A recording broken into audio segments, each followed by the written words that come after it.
we're going to...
Now that I've finished all the new books that have come out lately, newspapers and start on my backlog.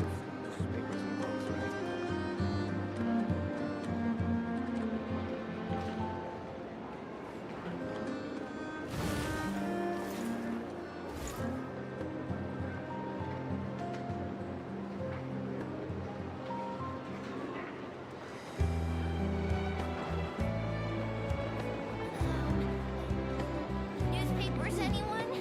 Now that I've finished all the new books that have come out lately, maybe I should start on my backlog.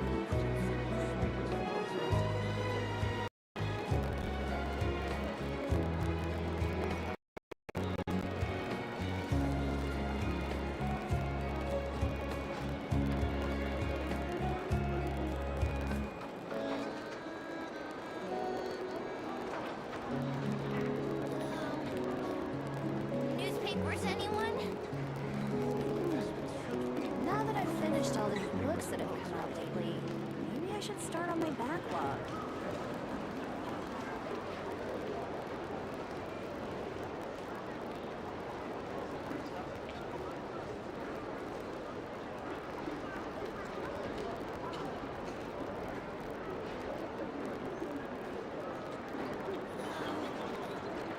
Newspapers, anyone?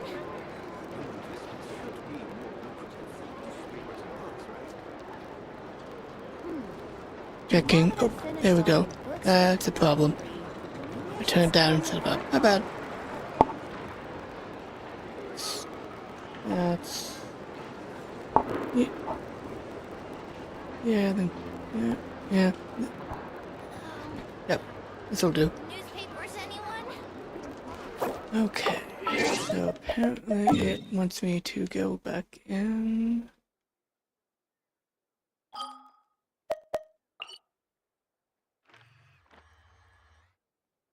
Oh, we were over here already. Huh. That shouldn't be the case. Maybe it is.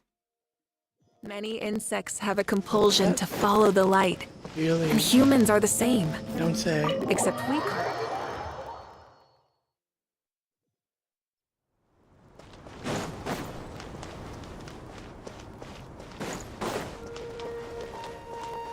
Oh, okay. So if you now we know, How is the Rita Dendroarchon? is in a coma because someone's messing with our magical tree. Her breathing is steady. I prepared some therapeutic incense for her, but it hasn't had much effect. Her vitals are still very weak. Based on the information you've provided, I have a working hypothesis.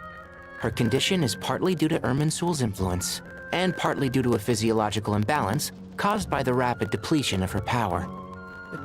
The child god tried to fix it and ended up using too much whatever, and now she's in a coma. Elemental energy usually flows through the body at a relatively constant rate.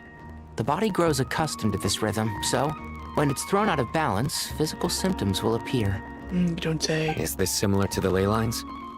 Overloading and withering both directly affect their vitality, potentially causing irreversible damage. Correct. Nope. From a biological perspective, No. if you overexert yourself, you Not being- pay the price with your life. The Dendroarchon is not only drained of power, but her life force is at a critically low level. Is there any way to restore her health? I know the ley lines have strong self-healing abilities. As long as any blockages or pollutions are dealt with, they can quickly regain their vitality. But what about people? Well, gods. What's their capacity for self-healing? Before we think about that, there's a bigger predicament to resolve. Restoring the Dendro Archon's power requires us to heal Irminsul first. But that will be extremely difficult without the Dendro Archon's power.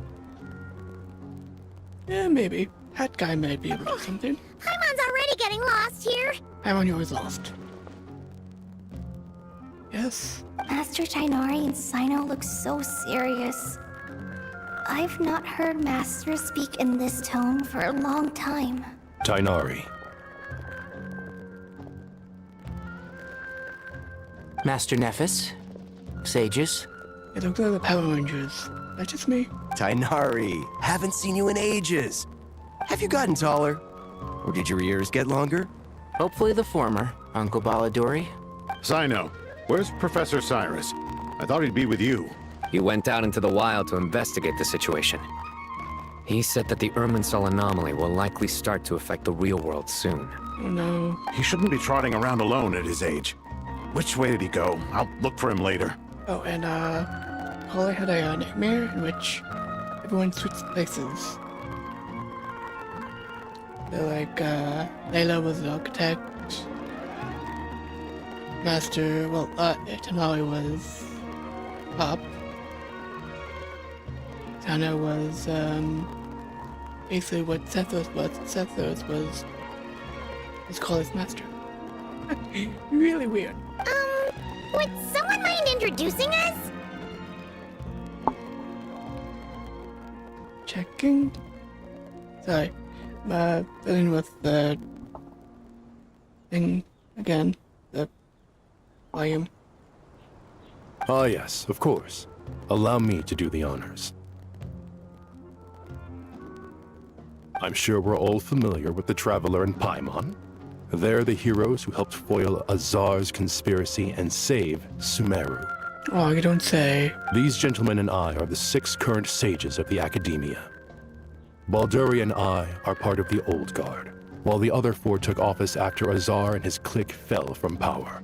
We have Sage Alkindi of the Spontamad Darshan, Sage Farnas of Kasharawar, Rataoist Sage Shakir, and finally Harabatot Sage Rusht. Nice to meet you all. An honor. I've heard much about you. Power Rangers Delighted to takes finally one. meet you in person. You're younger than I imagined for someone with the power to stand up to fate itself. Who's talking Thank here? you for lending your aid to Sumeru once okay. more. Once we're on the other side of this, could we get a photo together? My daughter has a friend named Isak. He's always talking about you two. Sure. Of course! No true hero would deny a child their wish. Back to business. So with the Dendro Archon currently in a coma, the people have taken temporary refuge at Caravan Rebot. But they cannot stay here forever. We need to come up with a plan as soon as possible. Fernas, any thoughts? Well, firstly, having reviewed the data, I'm inclined to agree with your assessment. This doesn't look like an attack on Irminsul from the outside. Rather, it resembles a malfunctioning machine. Calculations going haywire and sparks flying. That being said, before we consider how to fix it, we need to understand precisely what has gone wrong. Furthermore, we somehow need to ascertain this without relying on the Dendro Archon's power. We have no direct access to Irminsul. However, we might be able to gather the information we need from the ley lines. Study the branches to learn about the trunk, in other words. Wait, is that what Cyrus is up to? Who I wonder knows? he ran off to research in the wild. Curse always one step ahead of me, isn't he? I heard that while in the sanctuary of Surasthana, the Dendro Archon had to serve as the central information hub herself.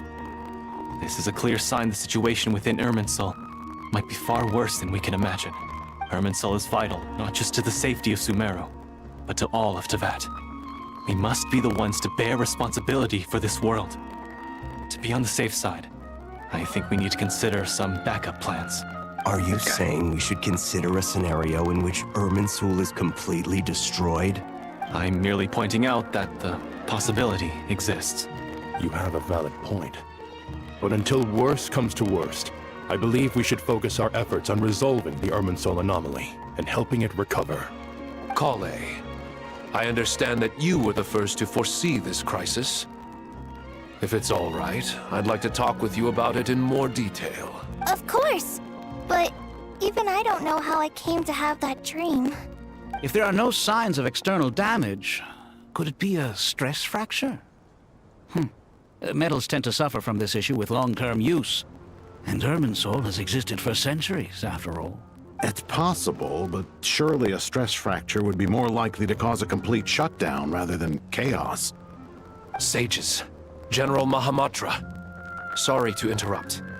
What happened? Some citizens didn't believe that Sumeru City was really in any danger. Oh no. They slipped away and hid during the relocation, intending to return home. Who knows what's gonna happen? How many people are we talking? About a dozen. Sakura found them while on patrol, but they appeared to be suffering from psychosis. For whatever reason, they were trying to kill each other. By the time we arrived, there were only 2 survivors. One was unconscious from their injuries. The other tried to attack us, but was subdued. Where did this happen? Near Yasna Monument. That's not far from Caravan Rebot. Master, I know. The Irminsul anomaly is beginning to have effects in the world. I didn't expect it to spread to Yasna Monument so soon. It almost feels like we're being chased relentlessly, with no time to catch our breath. Sir Cyrus said the same thing.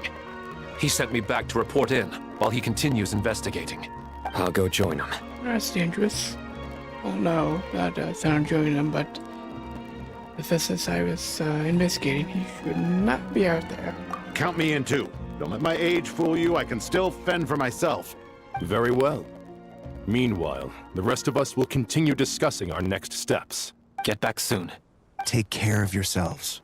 It's getting dangerous out there. Okay. We wanna go this way.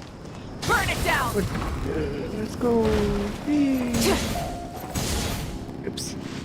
Hello.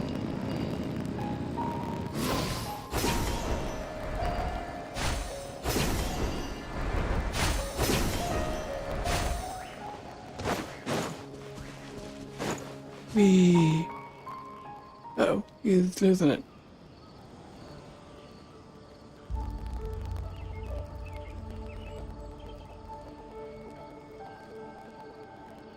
Please, don't go any further. As you get closer to Sumeru City, there's no knowing what dangers you might encounter. So this is our mentally disturbed man? I'm going to gut you all! 8.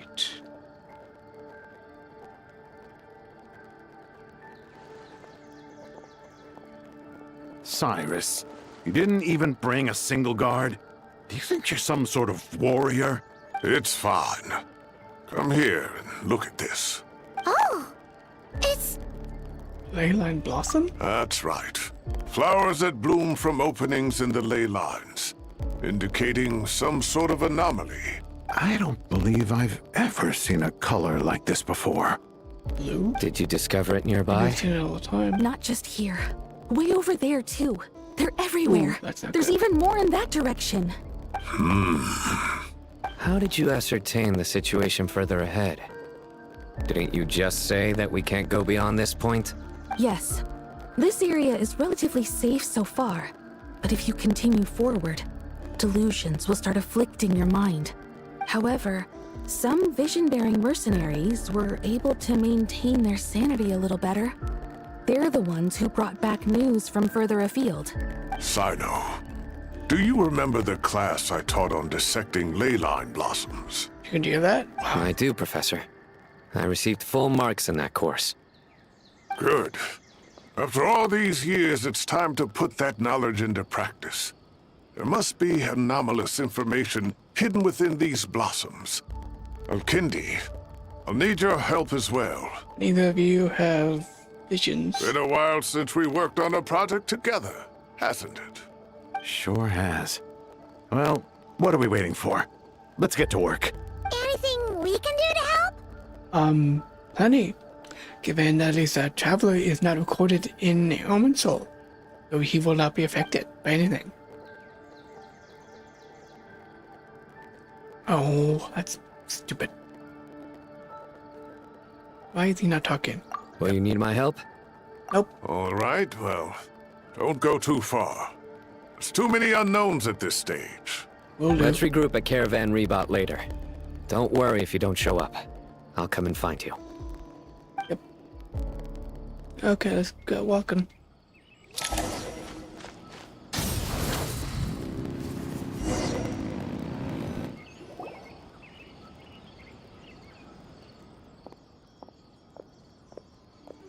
Yep. Sure is.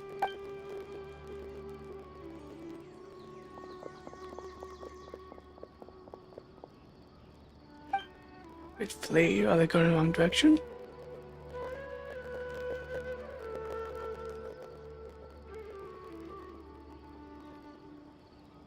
Yep. That's wacky. That should be the heart of Oasis. All we need to Where's do this is from? light it with the fire seed, and it'll restore a pep with elemental power. The damage it suffered internally will also slowly begin to heal.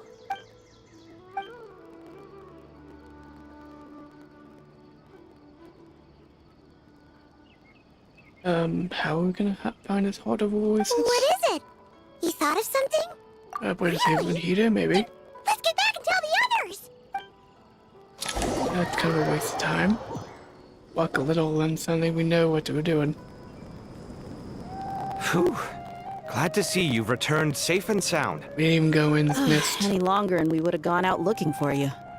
Well, this is a nice surprise. Paimon sure feels better with everyone we know here. Yep, hi all. We've made some progress, so let's start by giving you and Paimon a quick update. By dissecting the ley line's blossoms, we've been able to deduce that although Irminsul is experiencing an anomaly, it has not completely rejected access from the outside. Okay then. The Dendro Archon has the power to connect to Irminsul, but there's also another way. I assume you recall the devices everyone was wearing when you first arrived in Sumeru? Oh, yeah, the Akasha. Devices? Oh, wait. The Akasha terminals?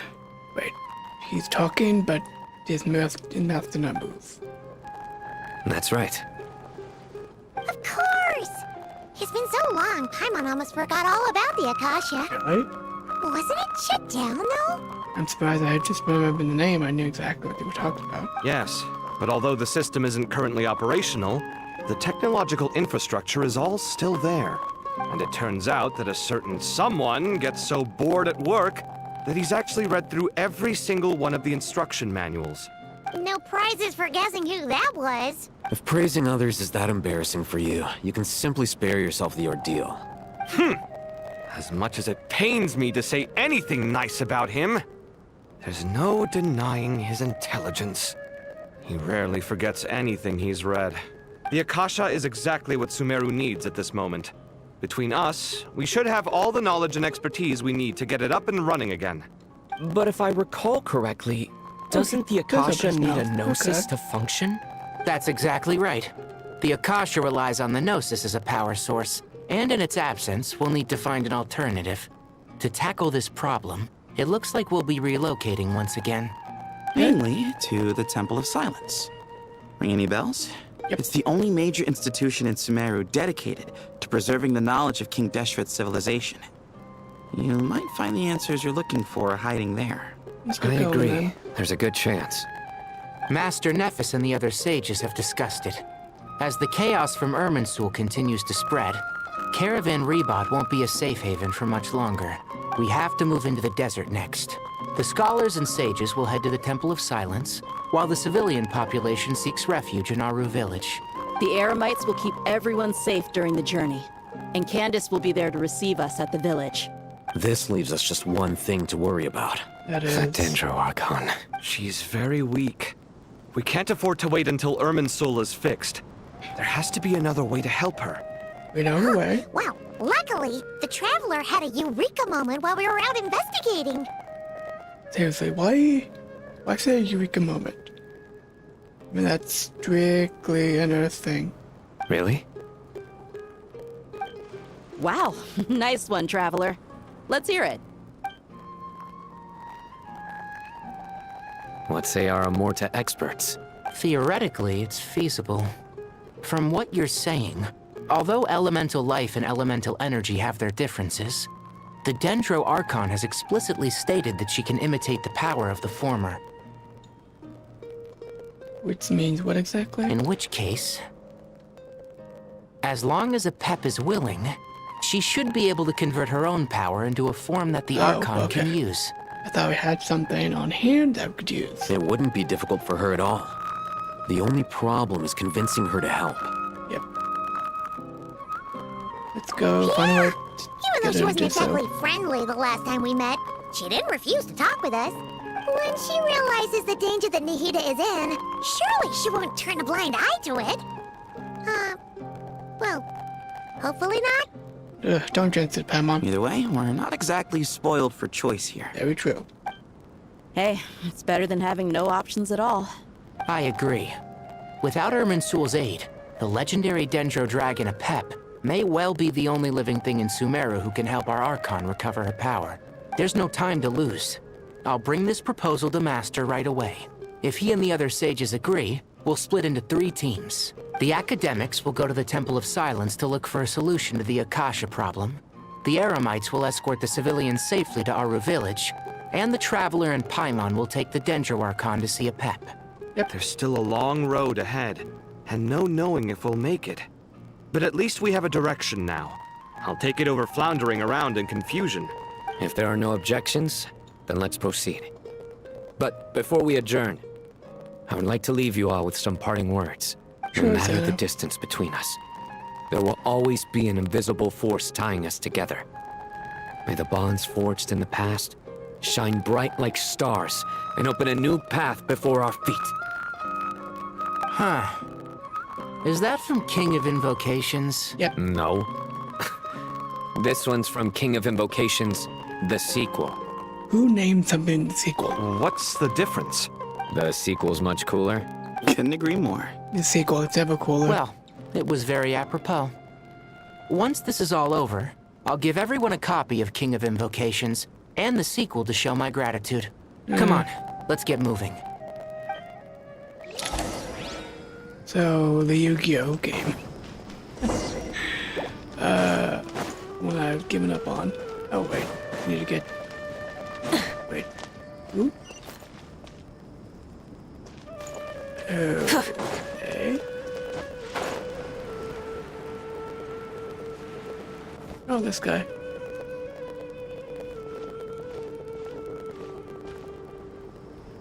Tainari has brought me up to speed. I approve of your plan of action. But we can't good. proceed with everything right away. The people need to rest. For many of them, this will be their first time in the desert, so we'll need to find additional personnel to help escort them. You two, please go on ahead with the Dendro Archon. Let's rendezvous at the Temple of Silence later. Will do. We got this. Words can't express my gratitude. So let me just say, I hope everything goes smoothly for all of us. Goodbye for now. Yep, bye-bye. All right, let's get going. If Paimon remembers correctly, the last time we saw a Pep was in It's the Traveler. desert. Paimon, could I borrow Kali, you guys we for a gotta get moment? going. Kali, what's the matter? Well, the thing is, Master Tainari once told me, after you raise a problem, you should think about how to resolve it. But ever since I had that dream, I feel like I haven't been of any help at all. Well, Kali, Nicole's the one that gave you the dream, or maybe it was one of the other X and Circle, but either way, you're fine. I tried my best to keep up with the conversation, but there was so much new information. I couldn't take it all in. That's fine. So, I just wanted to ask, do you have any tips for me there? In what way? Paimon knows exactly how you feel. But Really? fear not, everything you need to know is right here in Paimon's notes. Sumeru chapter. It's got tons of info about all the things we've seen and heard on our adventures. Some parts are a little simplified, but hopefully it all makes sense. Kept that one quiet? You would sell it. You see? Being the greatest guide in Tibet isn't just a fancy title. It takes a lot of hard work. Well, Alice decided to stop making her little travel guides, so maybe Paimon should take over. Paimon doesn't always understand the things you're talking about with other people. Whenever that happens, she notes down the confusing parts and goes over them in her own time. Oh, that's This news. is perfect. Could I borrow it? Sure. Matter of fact, you can keep it if you want. Paimon has another copy. How do you make another copy? The spare copy was originally meant for the traveler. Paimon used to worry that one day he might not need a guide anymore, so she wanted to have a gift for him in case we ever parted ways. But it doesn't seem so Bye, necessary Paimon. nowadays. We have so many more places to see together. One copy will be enough for both of us. Oh, Paimon, I'm sorry. We'll probably end up leaving each other once Aether saves the world. Thank you so much. But still, these are your treasured memories. I think I'll make my own copy and then return the original to you. Thanks, Carla. Anyway, Good that luck was with all. that. It's probably gonna I take a won't while. keep you any longer. Have a safe trip. See you again soon. Hopefully, Paimon Chicken Scratch makes rather easy to read.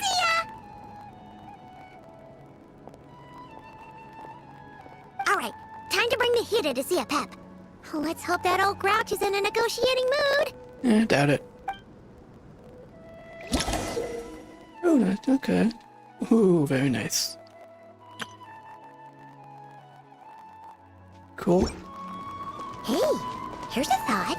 If we brought Nervalette along, do you think he could help us persuade a Pep to help? We have the time to go fetch him? Actually, never mind.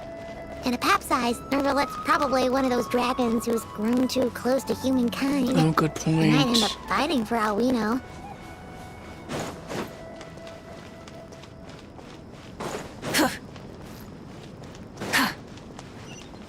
Oh, up there? Okay.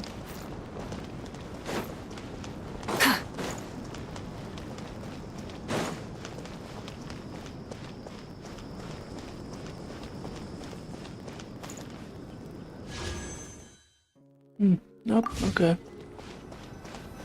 Yep. Guess we can't do anything for them. Fine. Oh, nice. This again. And we're just gonna go straight to the desert. Wow. I had a feeling your kind might come calling. Wait, our kind? Either has nothing to do with either of them. The ley lines are in disarray. Something has gone wrong with Irminsul, yes. Yes, we can skip the explanation then. Even from a great distance away, I can sense that Sumeru is headed for destruction.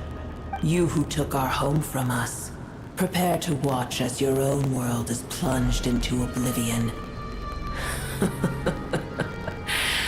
Oh, how the cycle of history comes to a poetic conclusion. Well then, she's obviously not willing to help, so let's find something else to do. This isn't a joke, Pep. Nahida's in grave danger. Can you please help her? Is she now? Then do explain. For what reason should I lend Boer my assistance? Now the dead you owe and the fact the world could be at stake. The age of the dragons ended long ago, and the world that replaced it is under the dominion of the heavenly principles. Heavenly principles are asleep. In choosing not to side with your enemies when the heavenly principles' rules began to relax, I have been merciful enough. Do not forget that I have no love for this world you hold so dear. Fine. You are the dead. A Pep, if you truly despise gods and humans so much, well, after the great humiliation of being helped by a god in the past, shouldn't you be jumping at this chance to balance the scales? Not everyone cares about balancing scales either. Now that is a compelling reason. That's it, really. When El Ahmar plotted against me and I was tortured by forbidden knowledge, it was Boer who saved me from agony. And though I regard with shame the pity of my enemies, to receive aid without repaying it would likewise tarnish a dragon's dignity. Oh, tiny Boer, puny humans. Just this once I shall deign to show you the true power of dragonkind. I wonder if the dragons are affected by Omen Soul. Whoa! It's happening again! We're gonna get sucked in! We don't have the seed this time. So hopefully we're not required to have a fight. But you never know. What?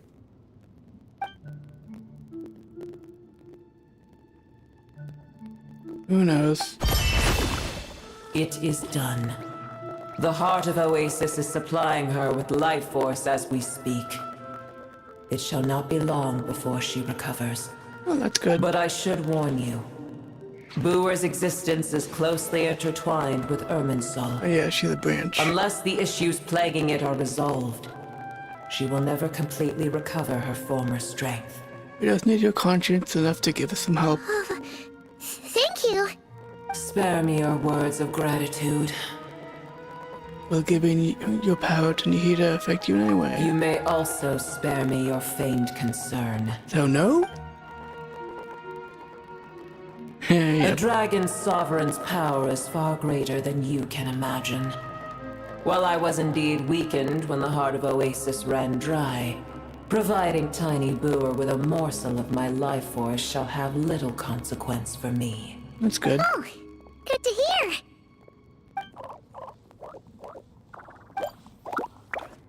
Yes, hello.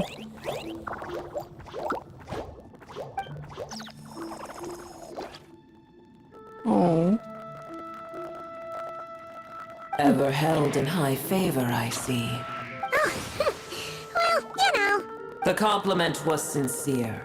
Simply accept it.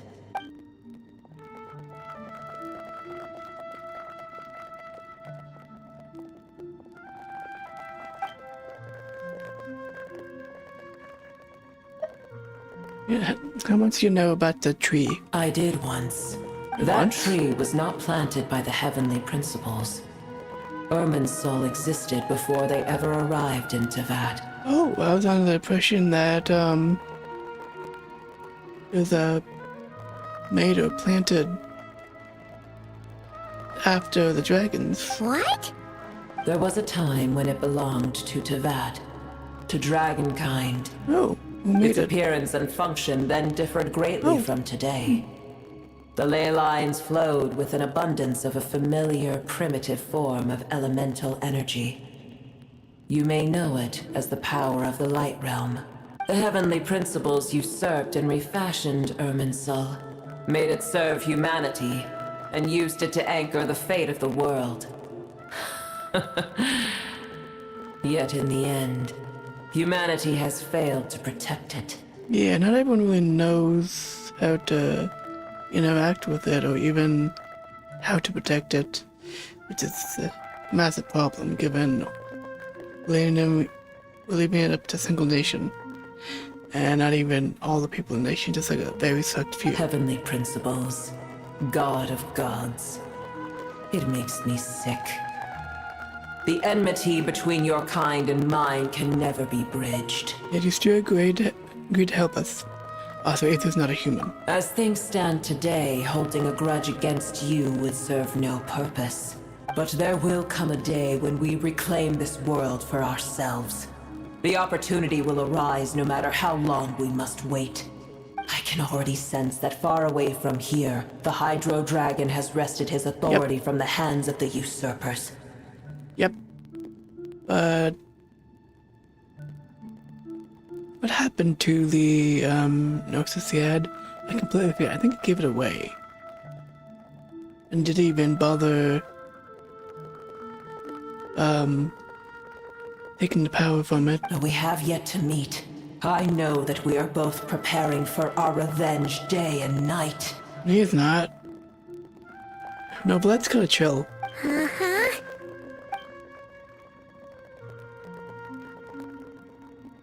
Yep.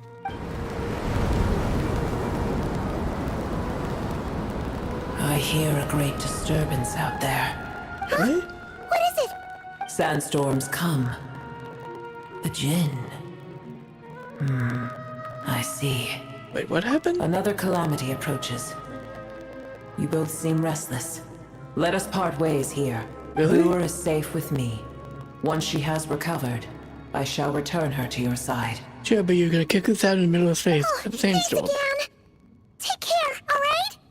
I told you already I have no need of your feigned concern. Still, goodbye. Have a nice whatever. Yep. Yep, let's see. Wait, what? Nahida? You're awake! Are you okay? Cease your interrogation. Yes, she awoke for a brief moment, but she has now lost consciousness again. Take it. We shall talk more at another time. Okay.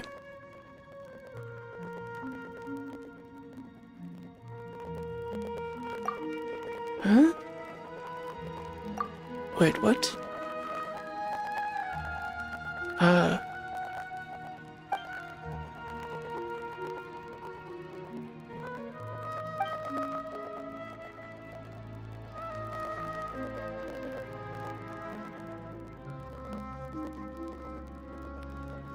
Well, yeah, we're a descender. Keeping information is kind of our job. Heck are we? Did you just dump us in the middle of nowhere? Wait. Wait. No, Paimon remembers now. The top. Oops.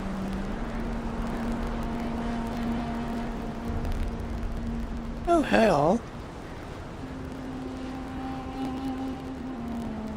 There's no need for everyone to stay here. I'll protect the sages. The rest of you, return to Aru village. Yes, Mahamatra Sino.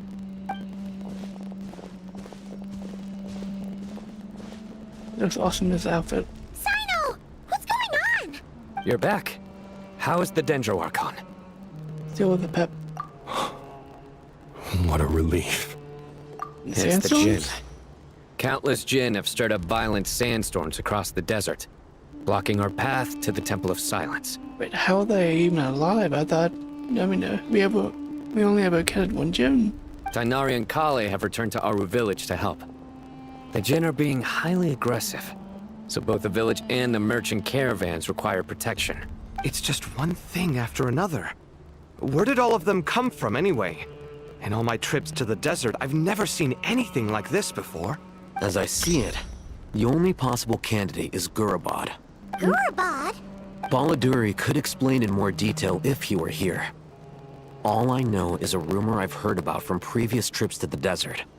Supposedly, a great number of dormant Jinn lie sealed beneath that city. Yep. Let's take a look what's in here. Okay. Yep. Just a bunch of stuff to help people. Somehow, and some reason jumping right in. Oh wait, I remember. The quest was a Jinn with a word quest. Oh no, world quest. So a plan people probably haven't done it. Yep, a little floaty land. Gurabad is, for me, a fated land. I must therefore return back to this city, where my destiny awaits me still. Wait, what? Did the lamp ever actually speak? My master, I am sorry that I couldn't stay by your side for long, and that I could not have more time to get familiar with you. Lilipar. Yep.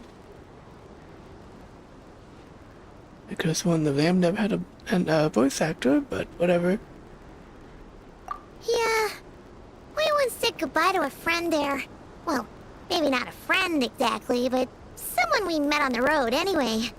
She was a strange bottle. Very true. If we can find a way to wake her up, maybe she can help solve the situation in Gurabad. Well, be careful. You may find there's more than just the Jinn to worry about. You mean there are other dangers in Gurabad? It's a sensible assumption to make. The moment we arrived in Caravan Rebad, the Irminsul anomaly started spreading in that direction. Now we've moved to the desert, and suddenly we're plagued by Jinn and sandstorms. To call it a coincidence would be a stretch. Don't worry, we've gotten a lot stronger since our last stint in Sumeru. Whoa. Ah! When did they show up? It appears the monsters native to the desert have been stirred by the Jinn's activity.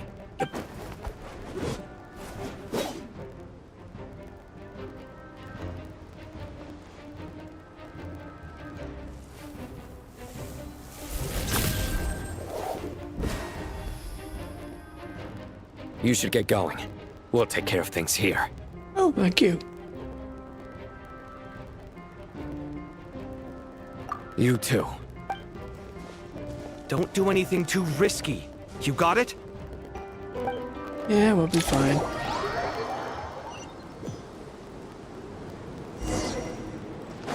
Light it up!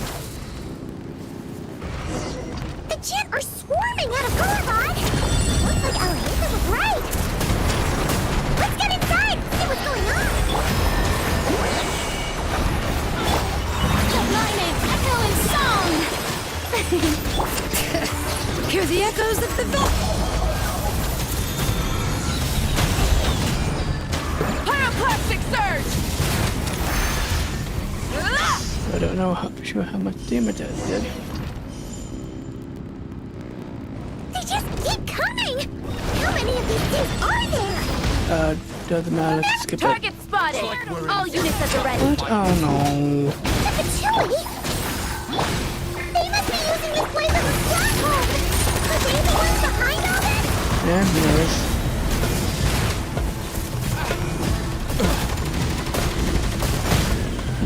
Did it! Take too long!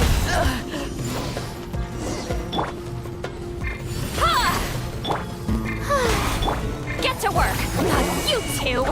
Time to end this! Light it up! Pyroclastic surge! Did someone find a way to control the monster? The other? Pure chaos!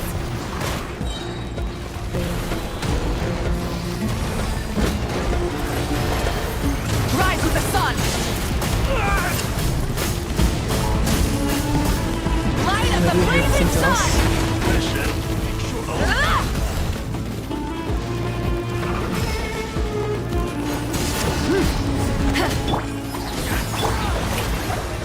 Time to shine! Light it up! Try and stop me!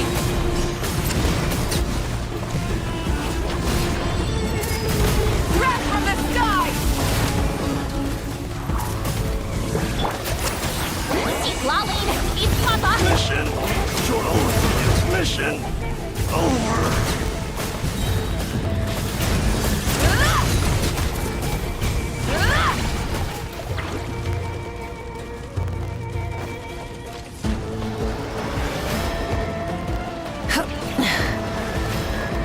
Pyroclastic surge!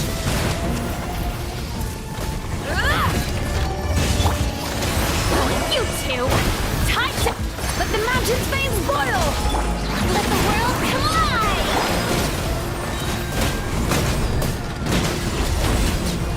Wrath from the sky!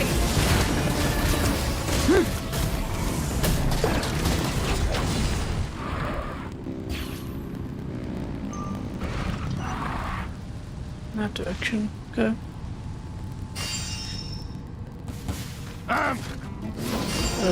What? Okay, this time they're just the two steps. Time for the big Show no mercy! Suffer the... Showing you... Hear the echoes of the valley! Rise with the sun! exit. Light of the blazing sun! Incinerate! You see that strange machine?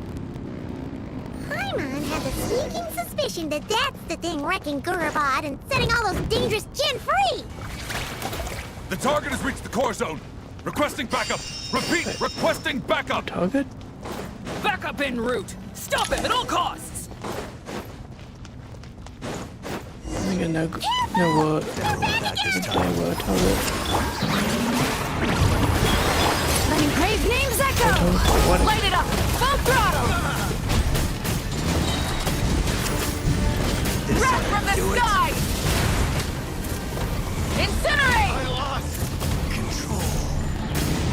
What's the point of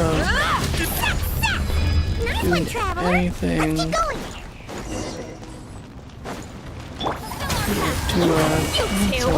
cancel? Rise with the sun! Full throttle! Still not Genshin Irons.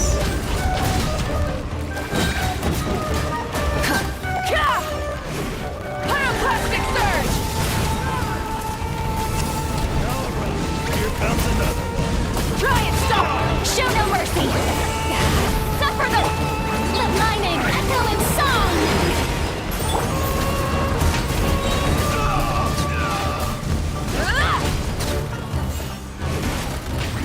Light of the blazing sun!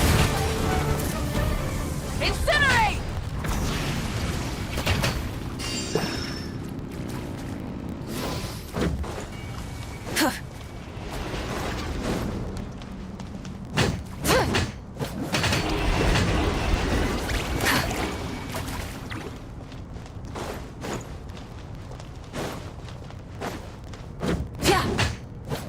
This hunk of junk's gone kaput. Now we can finally... Don't jinx it. Jinxed it.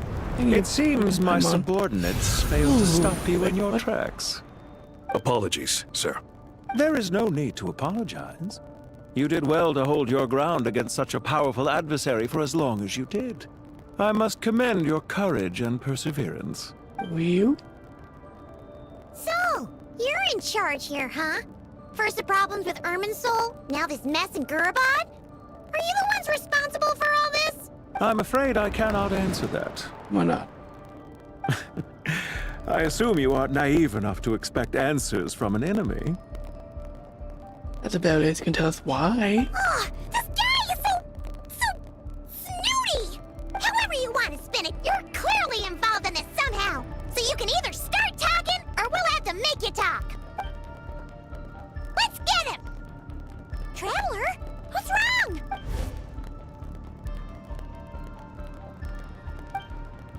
Well, of course it's part of a trap.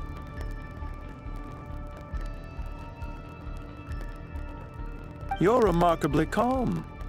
Some would act more rashly upon finding the ringleader all alone. But you keep your cool. Even as your enemy, I must applaud you. Did you show yourself just to say that?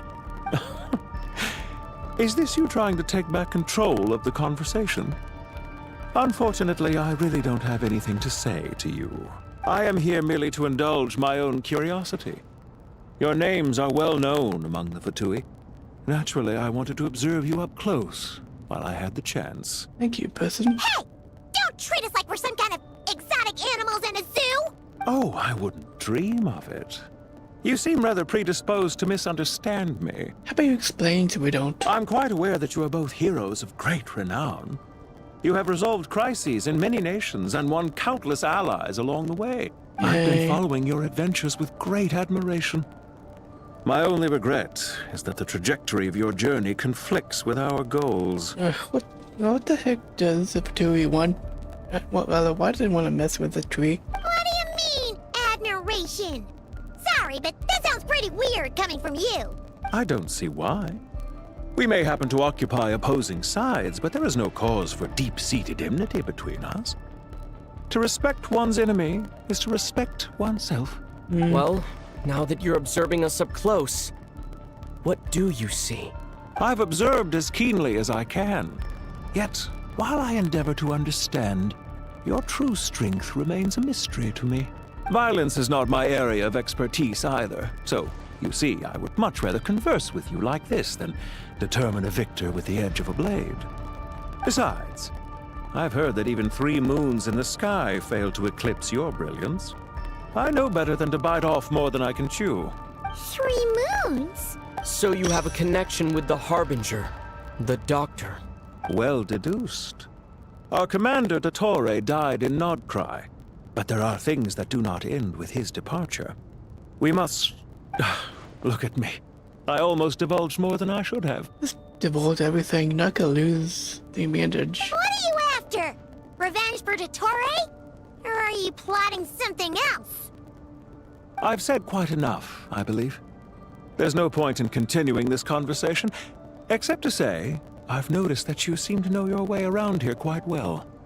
A repeated visitor to Gurabad, are we? Ugh. I'll take that as a yes.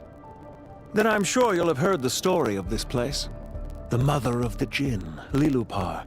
and the tragic tale of her vengeance that spanned 3 generations. It was right here that Lilupar once helped the wise to ascend to the throne. But from that moment on, every king who sat upon it was corrupted by power. These degenerate rulers lost control over their nation, and with it, the right to occupy that exalted seat. What are you trying to say? I once admired you for your adventures. That is the earnest truth. But it appears to me that your journey serves ultimately to uphold the rules of this world. Oh, we are visitors. Are these rules truly just? Does the heavenly principles rule with wisdom or folly? And how can we be sure that the 7 who wield authority over the world will not be corrupted? Do you seriously think you're gonna convince us of anything? Convince you? I'm sure my commander already tried that. Why would I waste my breath doing the same? If a few words from a stranger were enough to make someone completely change their stance, it would only prove that they never had a firm will to begin with. I am merely stating my position, so that we might understand each other better. One's enemy in the present may not necessarily be an enemy for life. As for what game I'm playing here, I'm simply buying some time. But now I must bid you farewell. Ugh. Catch up. It was a wise dumbass. decision not to attack me immediately. Since you did not fall for my ambush, I will now have to ask those in hiding to reveal themselves. Leave this to us, sir. Very well. I trust you to do what is necessary. Stall him while I execute the next step of the plan. Sumeru City, Irminsul. Hey! Stop right there! Don't you dare leave without explaining yourself! All units, stop them! Protect the commander! Use Did you hear that? He mentioned Sumeru City and Irminsul! He definitely knows something! We can't let him get away! Get rid of these pesky soldiers! Quick! Rear guard to the front! Don't let them through! Get that thing in position! Hold on! Just a little longer! Nowhere to hide! Lolly, East Papa, let the world collide! Hear the echoes of the valley! Burn it down! Light up the blazing sun! Ah!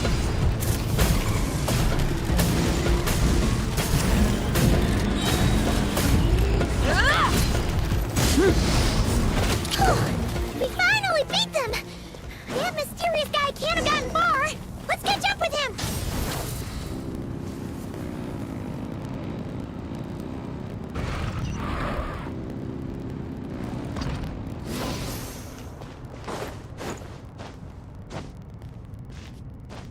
I said that.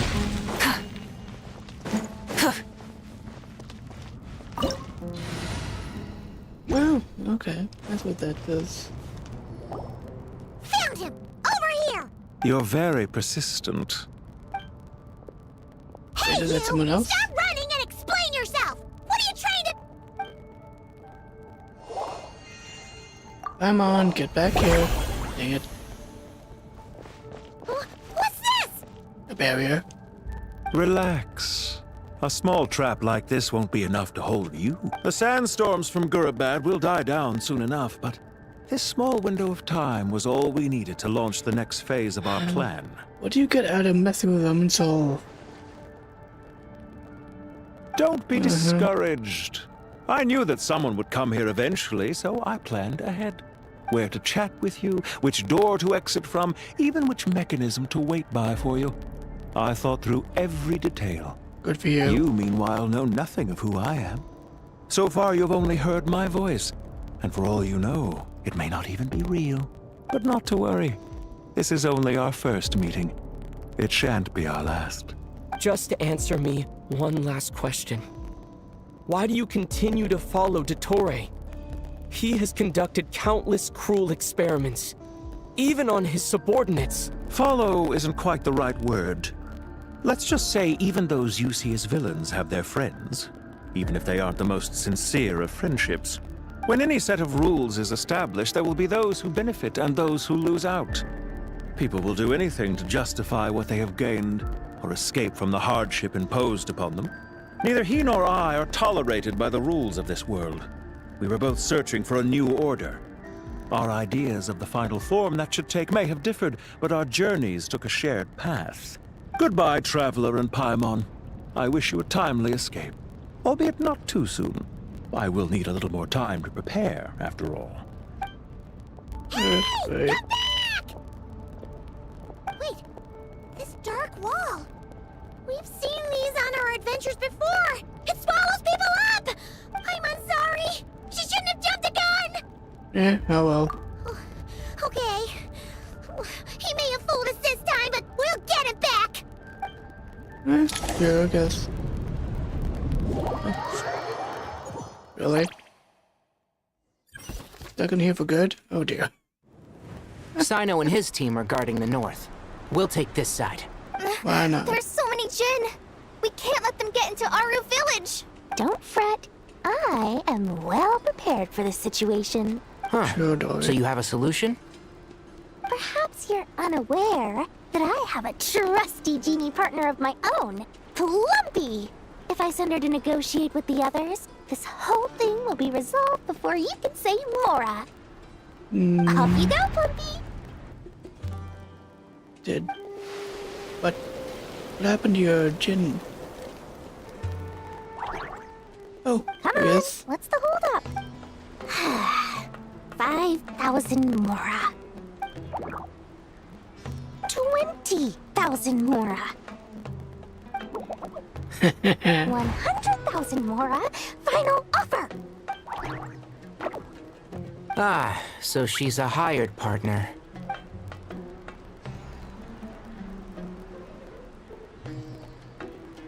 Hired partners are reliable too. Plumpy here is a highly skilled negotiator. You'll see. Just a few words from her and... You get your ass kicked. Plumpy!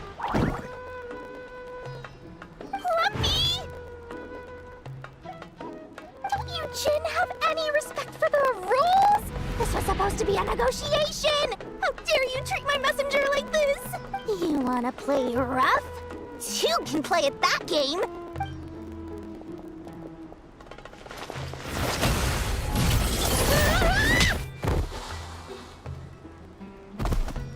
Oh well. Looks like it's up to us now. Be careful, Kale. Yes, Master!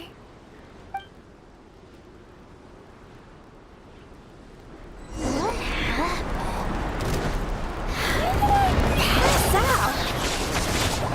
Never mind! It's time for revenge! You know, this reminds me of when you first arrived in a video forest. You were trying to help a child retrieve a lost toy when you stumbled upon Spinal Crocodile territory by mistake. Yeah, I remember. Our first time fighting side by side. Fighting side by side? I seem to recall swooping in to rescue you with a team of forest rangers. Please stop.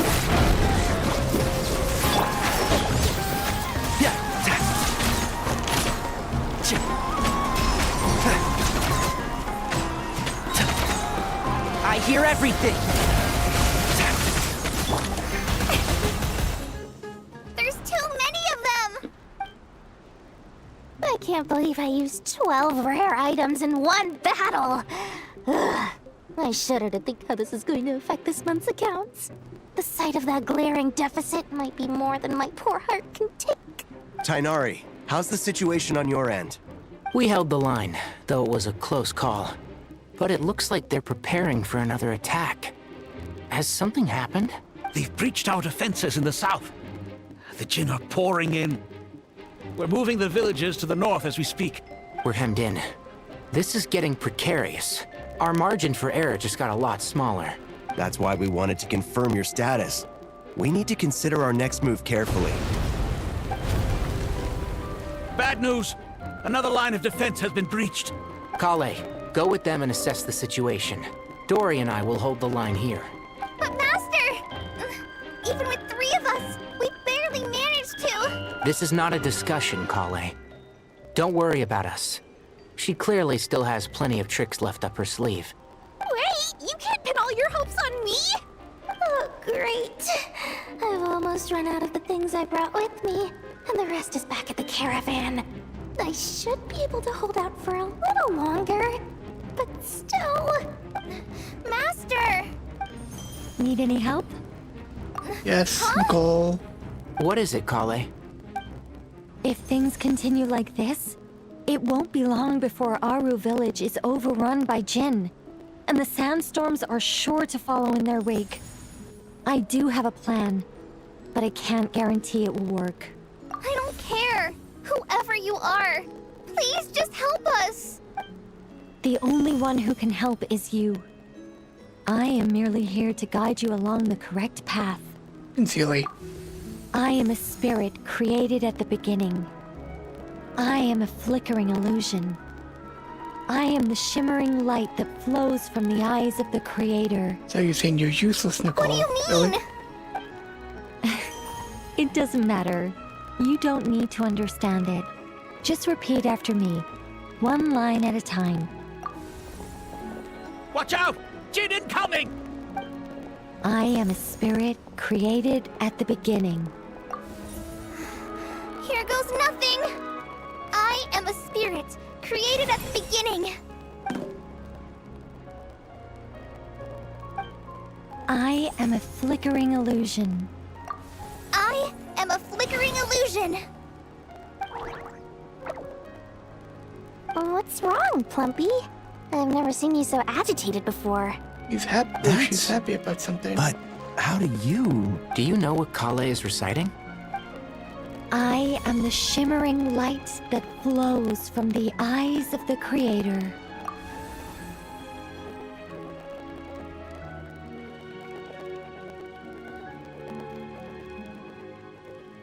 I am the shimmering light that flows from the eyes of the Creator.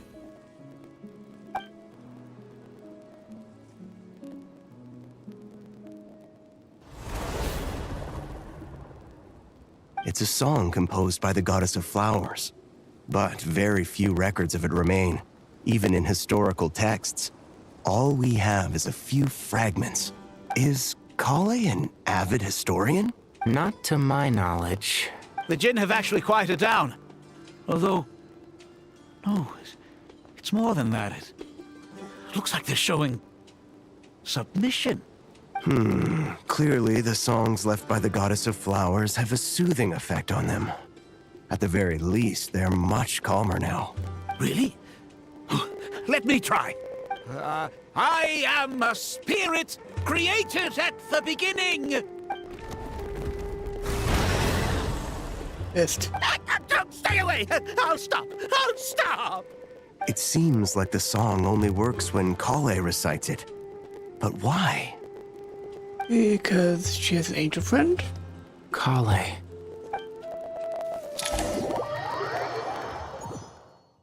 Oh, can we please go back? Oh, thank goodness. Really? Ether, you're not getting through. No, obviously not.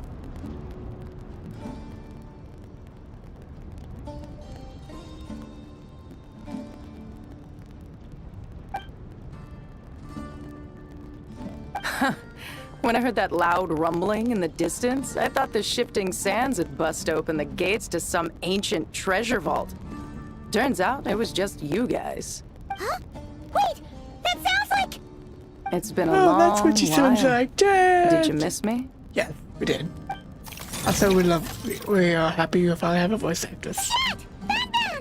Let's save the catching up for later. First, I gotta get you guys out of there. Please do. This should be the right mechanism. Ben, can you handle it? There we go. Come on, let's leave this place. Will do. So happy they. Oh, so happy you were given voice actors.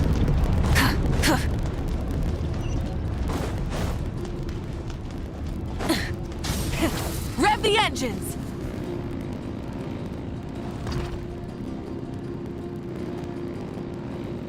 Though, kind of wonder what you were doing here. Please don't be with the Patui. Rise with the sun!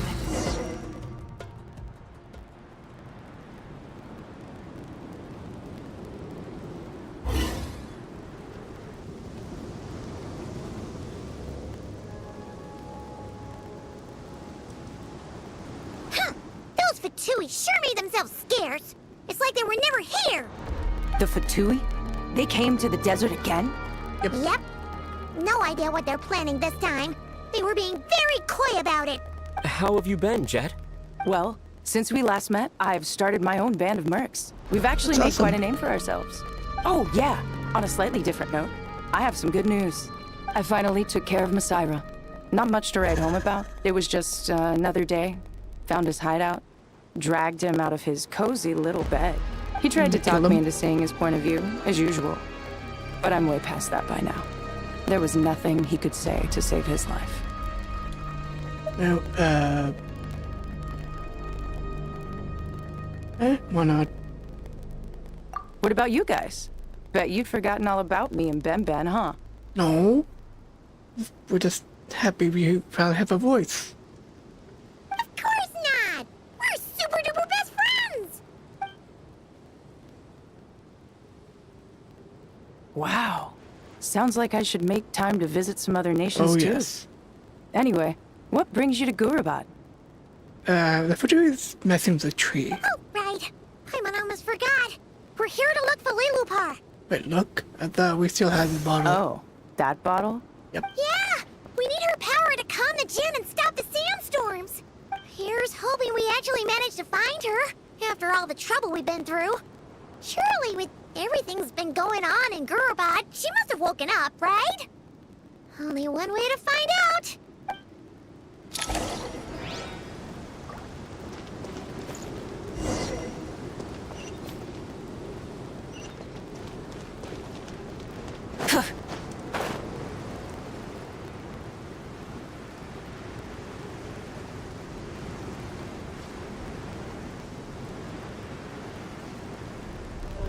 Please.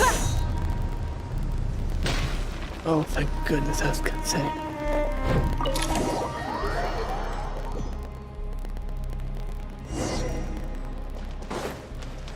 That's where we left the bottle? She should be around. Aha! Found it!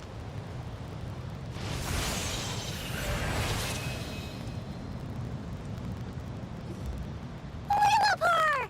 What a long dream that was. It's been a while, my master. Oh, and you're here too, little wildcat. The four of us back together again. Imagine that. Oh, this was a rude awakening. In truth, it was at first. I was none too pleased when those miscreants barged in. But it did give me the chance to reunite with you, dear master, so I shall overlook their folly. After we last parted ways, I merged with the land beneath Gurabad to suppress the dark calamity stirring in the depths. It rekindled the flame of vengeance within the Jinn, depriving Gurabad of any hope of peace. I fought against it for a long, long time. Until one day, I sensed a change in a foreign land to the west. Suddenly, the pitch-black abyss fell silent. Yep.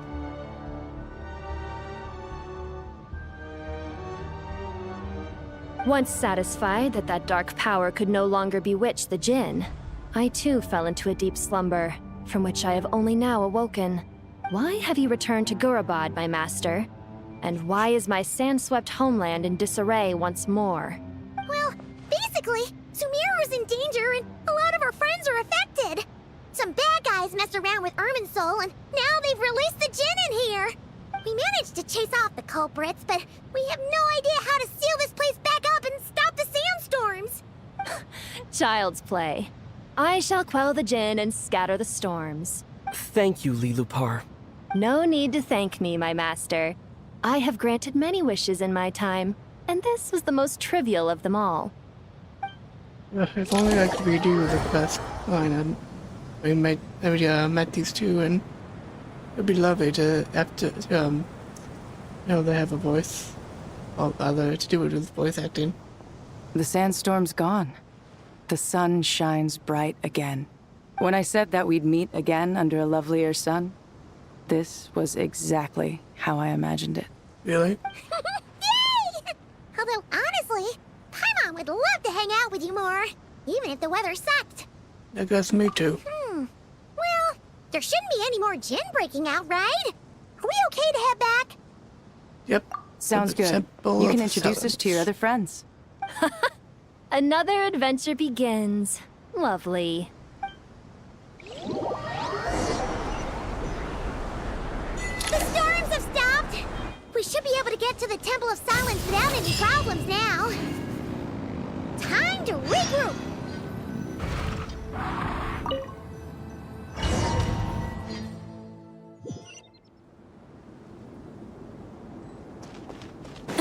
Rise with the sun!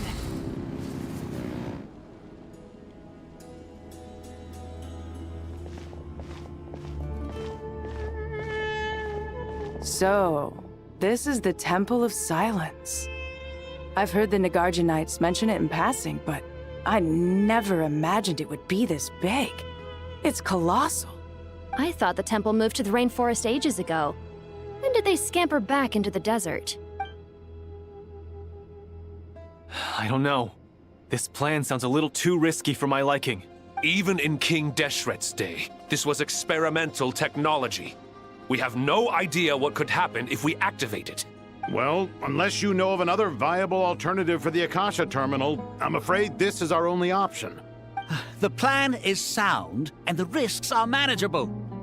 However, if we are to proceed, we must act quickly. Either go over and stop these idiots from doing whatever stupid thing they're doing. The scale of this project is enormous. Even with Kaveh, Faruzan, and every other scholar of mechanics working on it full-time, the proposed modifications won't happen overnight. You're Hey, back. y'all. Everything all right? Yep. I want to introduce you to Lesbian, Weird Floating Bot, Annoying Genie. And who are they? Friends of yours? Yes. Pretty much everyone in the Temple of Silence is. This guy's Kaveh, and the one next to him is Alhaitham. Hello, I'm Jet, and this is Lilupar. Oh, a famous name from the history books. Which one? Pleased to meet you. A friend of a friend is a friend of mine, as they say. Who's they? Huh? Exactly. Do people not say that? Not in desert. Not in the desert. Friends you can trust, but friends of friends? Gotta keep an eye on them. Still, I do trust the Traveler's judgment. Thank you. I'm sure you're good people. The sandstorms have calmed down. I take it the Gurabot problem is resolved? What did you find? And after getting all smarmy with us, he trapped us there. Luckily, Jet used the mechanism outside to free us, and then we got Lilupar to put a stop to the chaos. Wow. Thanks for being there to help them. Yep, I have them. Be suspicious. We don't know what's going on. So, this mystery man openly admitted that he was merely a Harbinger subordinate. No, dude's definitely Harbinger himself. Yeah? Is there something weird about that? I assume you aren't naive enough to expect answers from an enemy. Well deduced. Our commander, Dottore, died in Nordcry.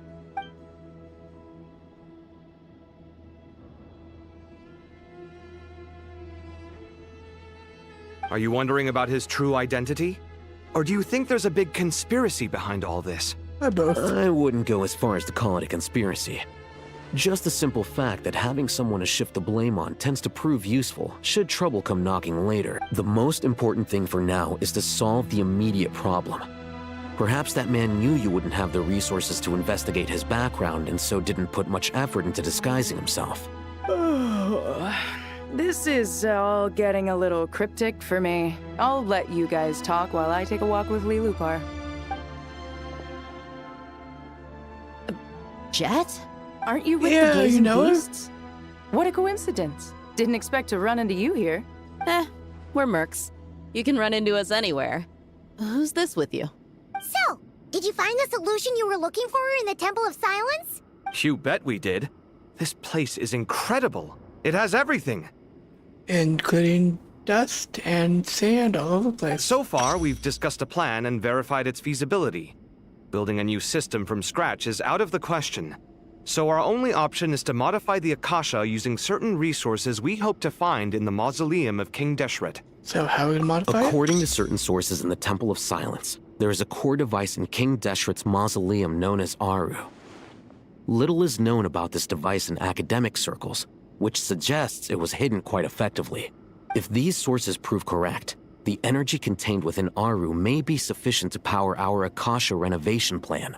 However, this raises difficult questions regarding technological integration. The sages are still debating it. Yeah, but I'm sure they'll reach a compromise once they've argued it out. The people of the rainforest are always cautious when it comes to desert technology. But times of crisis like this leave us with little choice. Wait, Paimon has a question. Is this the same Aru we've heard of before? It's sealed off, right? Some sort of prison where the Goat King, Ibis King, and Crocodile King are locked up. Well remembered. Yes, that's exactly right. According to our records, Aru was the most brilliant creation King Deshret ever conceived of. Built by divine and mortal artisans working together. It was a miraculous accomplishment, and it lies hidden deep within the king's mausoleum to this day. That being said, what Aru actually does and why it was built, those are deep secrets we are not privy to. Until recently, I wouldn't have been optimistic that the place even exists. The only reason I'm inclined to believe it now is because we heard it from the Ibis King Thoth himself at his temple. The tale of how the 3 retainers of Al-Akhmar were imprisoned in Aru. Paimon totally gets that. When Paimon first heard about it, she thought it sounded pretty unbelievable too. Completely forget. Do you guys still remember that? The Ibis King told us they were trapped in Aru and that they had to answer 3 questions to get out. I think I remember. What causes our rise and fall? What obliterates love and hate? And what determines truth and falsehood? Those were the 3 questions, right? Yeah. If only Nefer were here. She's dealt with the Ibis King before, so she might know more. Oh, Nefer's a friend we met in Notcry. Not cry. Funny. She showed up here earlier. When? Huh? Yeah. Had another lady with her, too. Both said they knew you. They contacted the sages, claiming they might be able to offer some assistance. Really? They came here to help out? Yes, really. It was just before you got back. One of them said she's made Nodcry her home.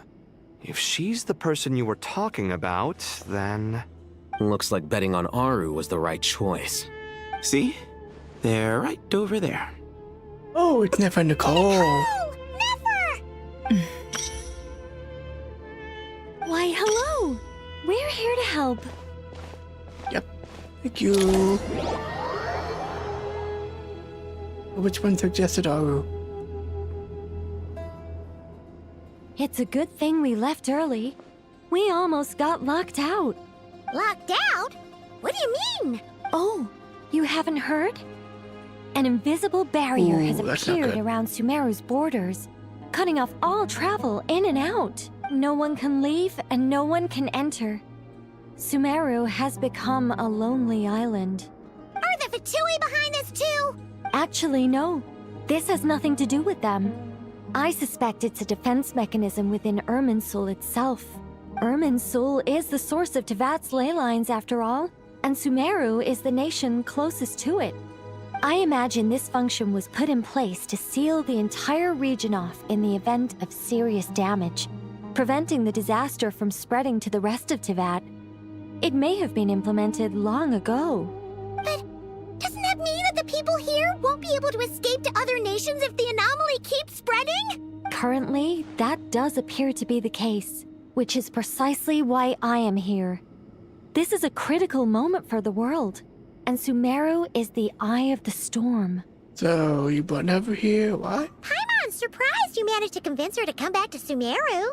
Indeed. Even for someone of my wisdom and eloquence, this tested my skills to the limit. What'd you give her? What'd you promise her? And why should it concern me that Sumeru's in trouble? Surely you don't think I still have feelings for that place? Judging by your tone, I suppose you don't. Sounds like you don't know much about my past. And here I thought you knew everything. All I know is that the Ibis King is the source of your power. He was quite a prominent moon envoy once upon a time, so I do know a thing or two about him. As for your past, I have ways to learn the full story if I wish to. But everyone has secrets they'd rather keep to themselves. Wouldn't you say? Yes, secrets that I'm gonna have to exploit because I want you, woman. I'm glad you see it that way, Miss Nicole. I've chosen to call Nodcry home, which is why I did my part in its hour of need. That doesn't mean world savings become a habit with me. I have no particular desire to play hero in Sumeru, thank you. I understand. Human emotions do not appear and disappear without cause. There is always a reason to be found behind both salvation and destruction.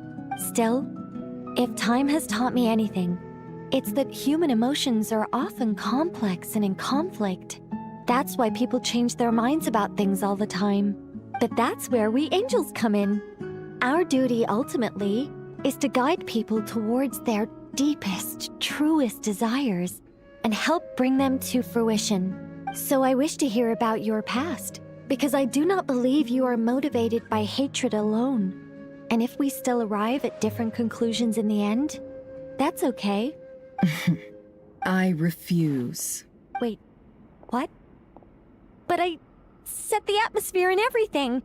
Isn't this supposed to be the moment when we finally open up to one another? What a goal. Is it? Maybe I'm not so good at reading the atmosphere. You're right, Nicole. There's more to me than just hatred. Had it consumed me, I'd be left stuck in the past forever, never living in the present.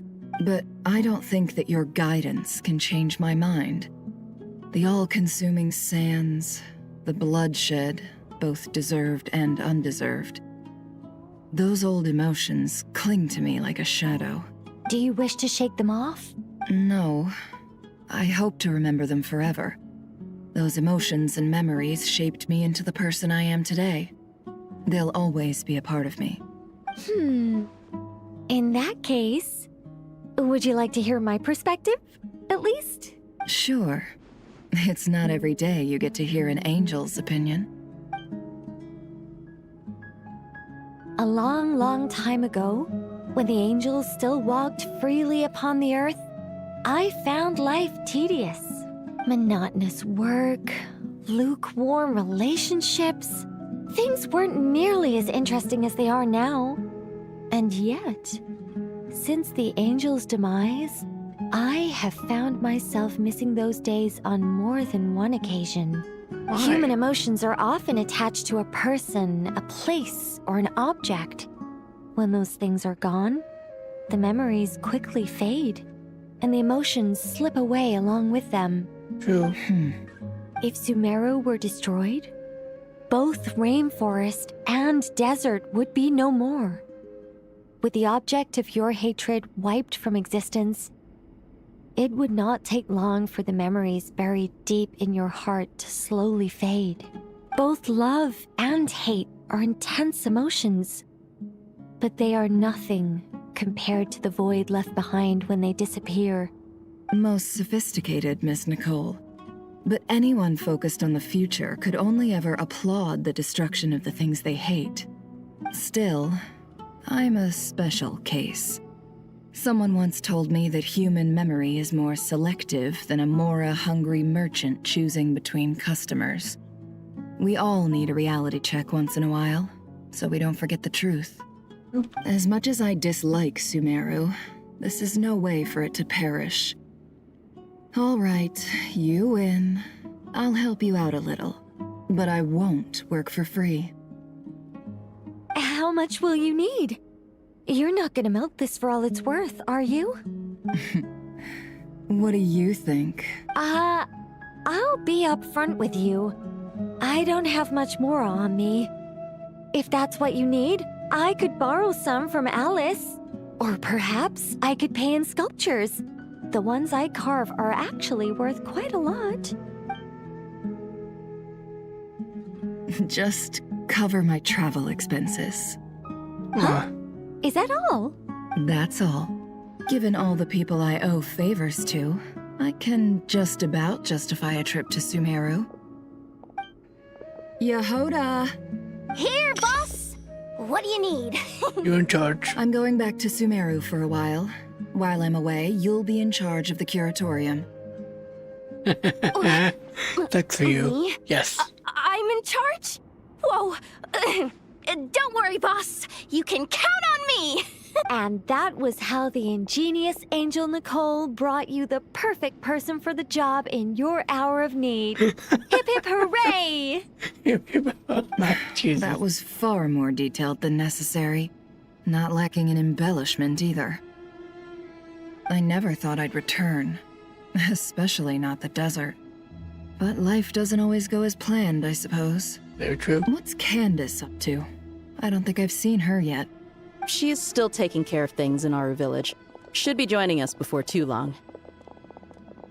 How do you know Candace? Wait, I believe she was here before. And sorry. Maybe. Hope we're not interrupting anything. We have some good news, though.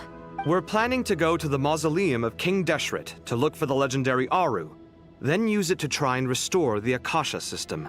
According to records in the Temple of Silence, the mausoleum houses something called Aru's Chute, which can be used to establish connection with Aru. We still have some time before we leave, so there's no rush.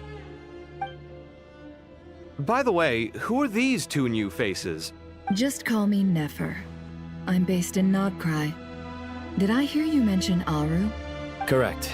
Well, I happen to have a connection with one of the 3 retainers imprisoned inside, the Ibis King. I'm here to get things done, so if you don't mind, I think I should come with you. We don't mind at all, Nefer. We have no reason to mind. That sounds perfect. Miss Nefer, are you from the desert by any chance? Why do you ask? I don't know. There's a familiar air about you. Plus, you mentioned Candace. Sorry, I don't mean to pry. It was just a random thought. I'm Dia, an Eremite mercenary. My work usually keeps me out in the desert. I'm on good terms with Dory, and she's mentioned you all before. It's nice to finally put faces to the names. Oh wait, has Nefer not actually been back to Sumeru? Just thought we already had something with her. However, my associate here is probably less well acquainted with you. Why don't you all introduce yourselves? Actually, I'm a little better acquainted than you might think. Huh. Are my eyes playing tricks on me? It looked like you spoke without moving your mouth. Ventriloquism. I have heard tell of it before. No. What is it, Kale? It's Speak in your you. mind. You're the voice who's been speaking in my head, aren't you? You encouraged me to report my dreams to the Dendro Archon, and got me to recite that magic prayer. Mm-hmm. I have many titles, but let's go with the most pertinent one. I am Nicole Rain, an angel who has lived since ancient times. An angel? Sounds like a big deal, but, what exactly is an angel? Oh, Well, we're a rather long-living race of beings. Not gods, technically, but we can still tell you a lot of stories from ancient history. Yep, and she's also an amazing sculptor. You could say she's a real creative type. Well, ma'am, if both the Traveler and Paimon give you rave reviews, you must be pretty impressive. Oh, please don't call me ma'am. I find it so awkward when people get too formal with me. Just relax and be yourselves. No need to be nervous. Miss Nicole, if it's okay, could I ask you a few questions? Yes, you may. I can see your heart is filled with confusion, and you are desperate for answers. I also know which questions you want to ask me. Why did you dream of Sumeru City in disarray? Why did those verses soothe the Jinn only when recited by you? I can guide you to the truth, but it involves a personal secret of yours. I'd prefer to speak with you alone, if possible.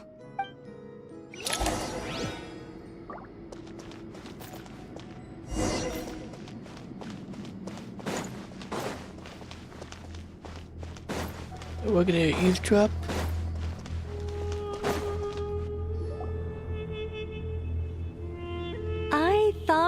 going to It's not. speak alone.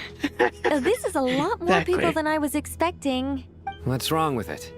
Even the doctors at Dar al-Shifa allow patients to be accompanied by family members. Well, everyone does their if family. Kale doesn't mind her secret being revealed, I have no problem with it. Thanks for being so considerate, Miss Nicole.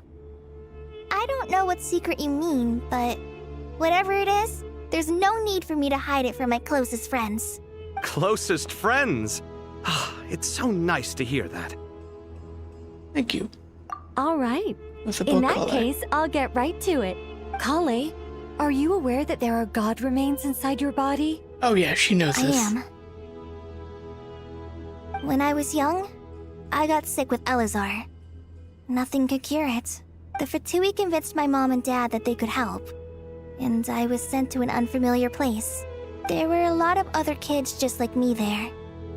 This creepy guy injected us with some strange medicine, which I heard contained god remains. I can still remember the pain like it was yesterday. But thanks to the friends who've stuck by me all this time, I've gradually been able to overcome those memories. Anyway, so you're saying that what happened to me has something to do with the god remains they injected me with? Yes. Those were the remains of Nabu Malikata, the goddess of flowers. Oh, wow. What? Huh. Fascinating. You don't seem surprised like the rest of us. Why? The possibility crossed my mind when Kale recited the Goddess of Flowers song and calmed the Jinn. You made Paimon jump! What are you doing here, Lilupar? I was merely passing through when I heard the name of the Goddess of Flowers. Be assured that I share your surprise. You, with the hat. Are you certain? I sense no trace of the Lord of Flowers within her. Well, it is a very small fragment. Unless special methods are used to manifest its power, even her closest acquaintances would find it near impossible to detect.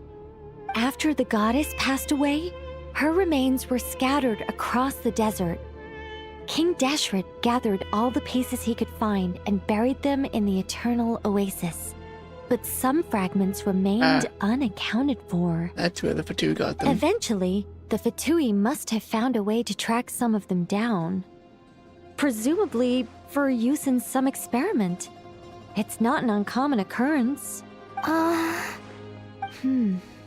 You're more shaken than I thought. In one sense, you've been extraordinarily lucky.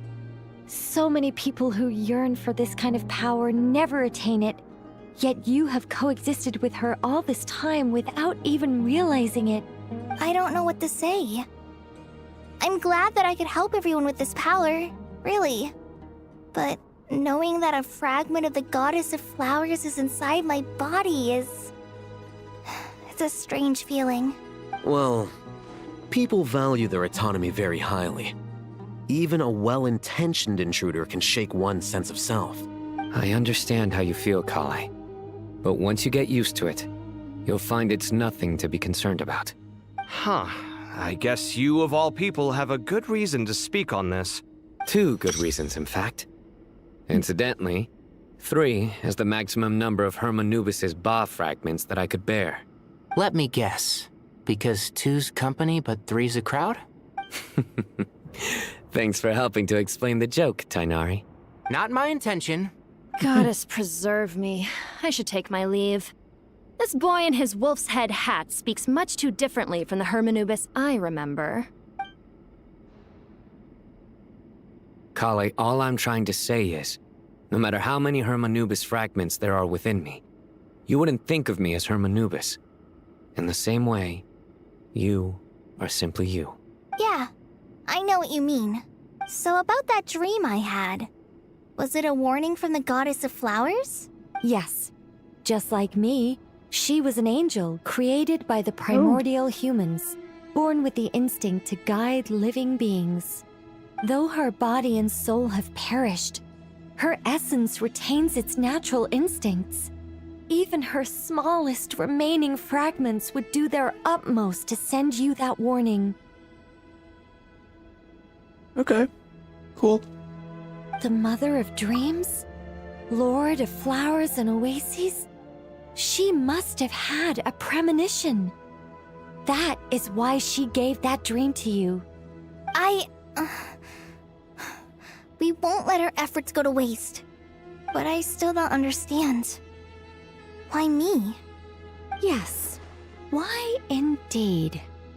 You weren't the only one injected with god remains, but only in you have her fragments persisted.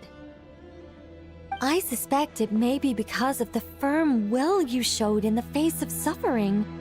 She was likely assimilated by that will. Of course, this doesn't mean you have to shoulder any extra responsibility. As this young man said, you are who you are, and that will not change. All right, any further questions from the family members of the patient?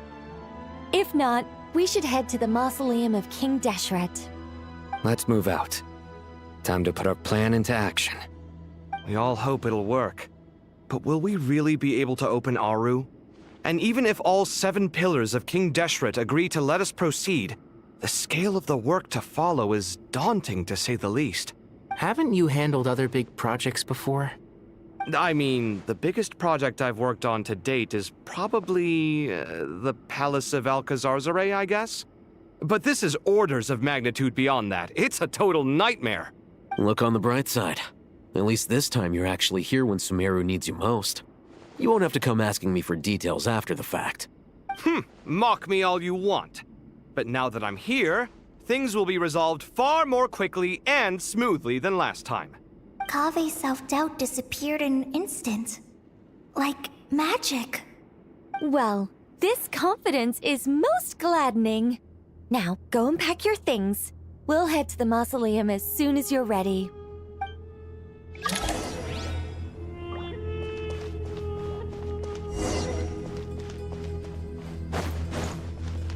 Light it up!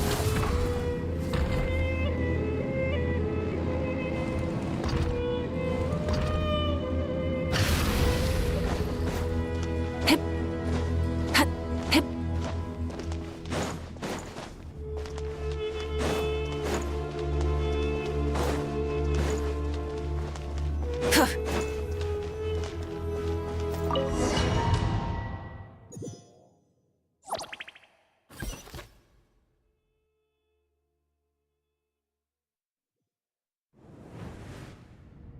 I hope everyone's ready. We'll be arriving at our destination very shortly. Sad. That's one of scholars? Scribes? Whatever?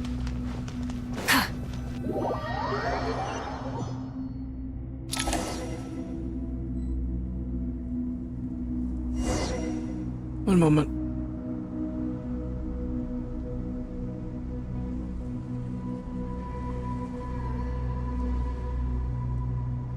Exploration and trials. Adventuring is right up my alley. Okay, I'm gonna keep going.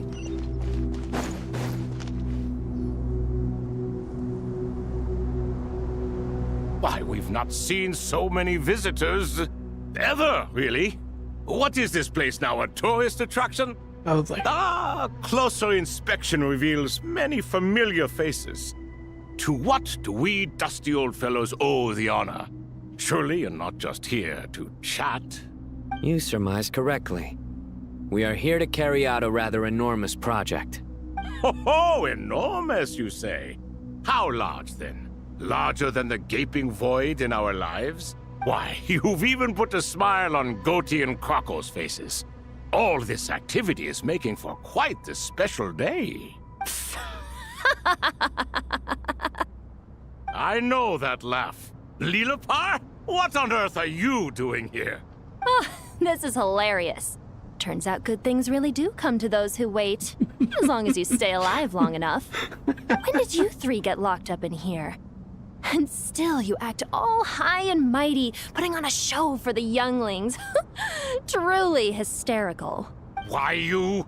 Yes, I know. No need to shout. You're right, Lilipar. Goatee, Crocco, and I all have the same problem. But didn't King Deshret seal you away?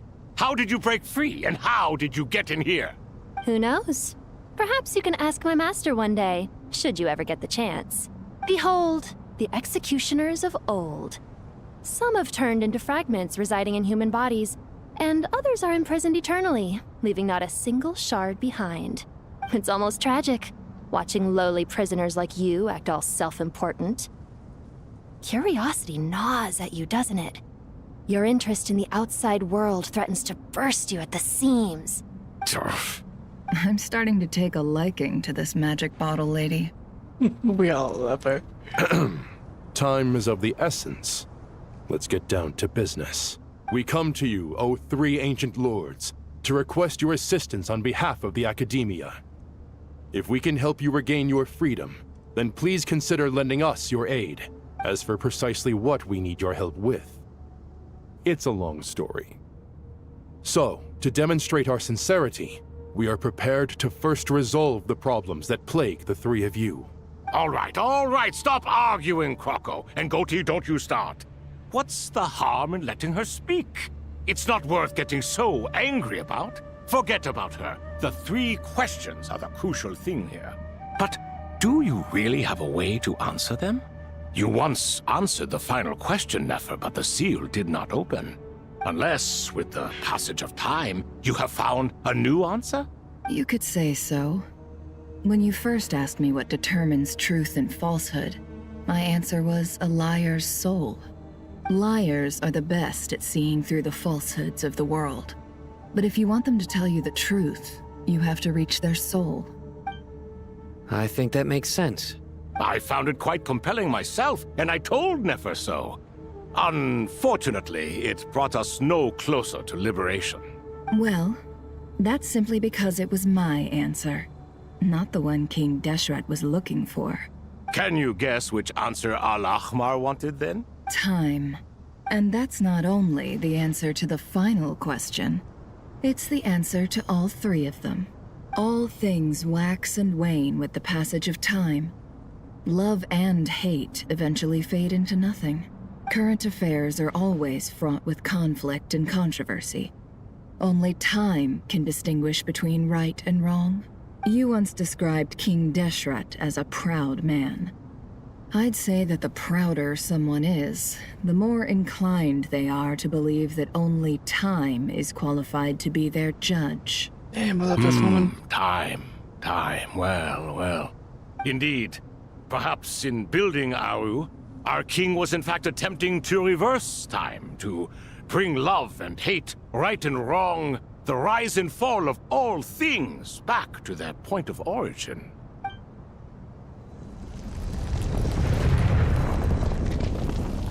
Sorry. So what now? Oh. Wait, no, wait. Which one's Thoth?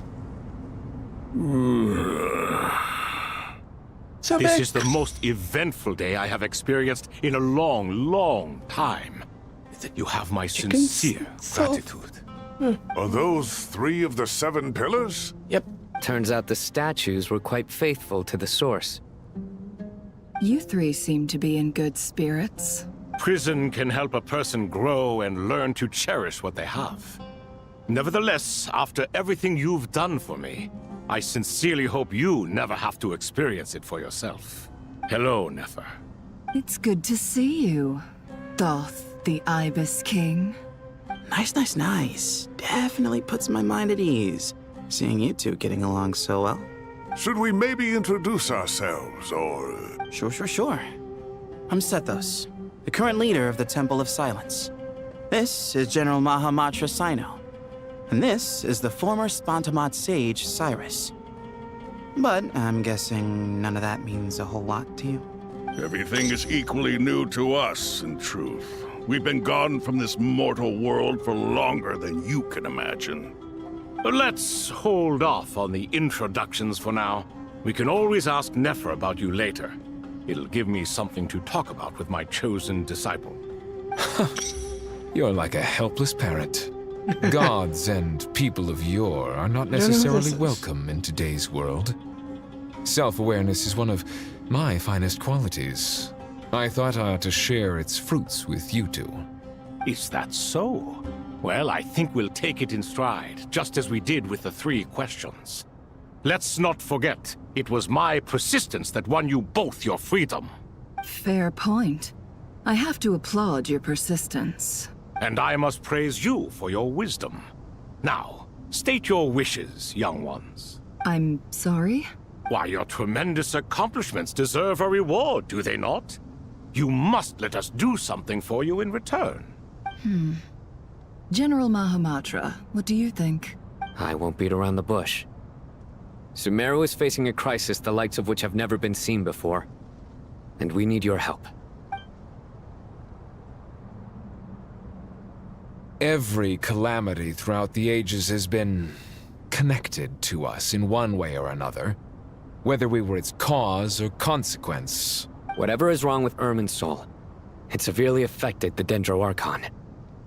She fell into a coma, and is currently receiving treatment from the Dendro Dragon. The Dendro Dragon? I'm sorry, the Dendro Dragon is helping to heal the Dendro Archon? Not a pep, surely. Not vicious, cruel a pep who possesses no virtues aside from her basic instincts. Ah, good heavens. Oh, I shudder to think what could have caused Lesser Lord Kusanali to suffer such a plight. Still, why would the Dendro Dragon lend you her aid? She has always held nothing but contempt for the Archons. I suppose she and Kusanali must have some history.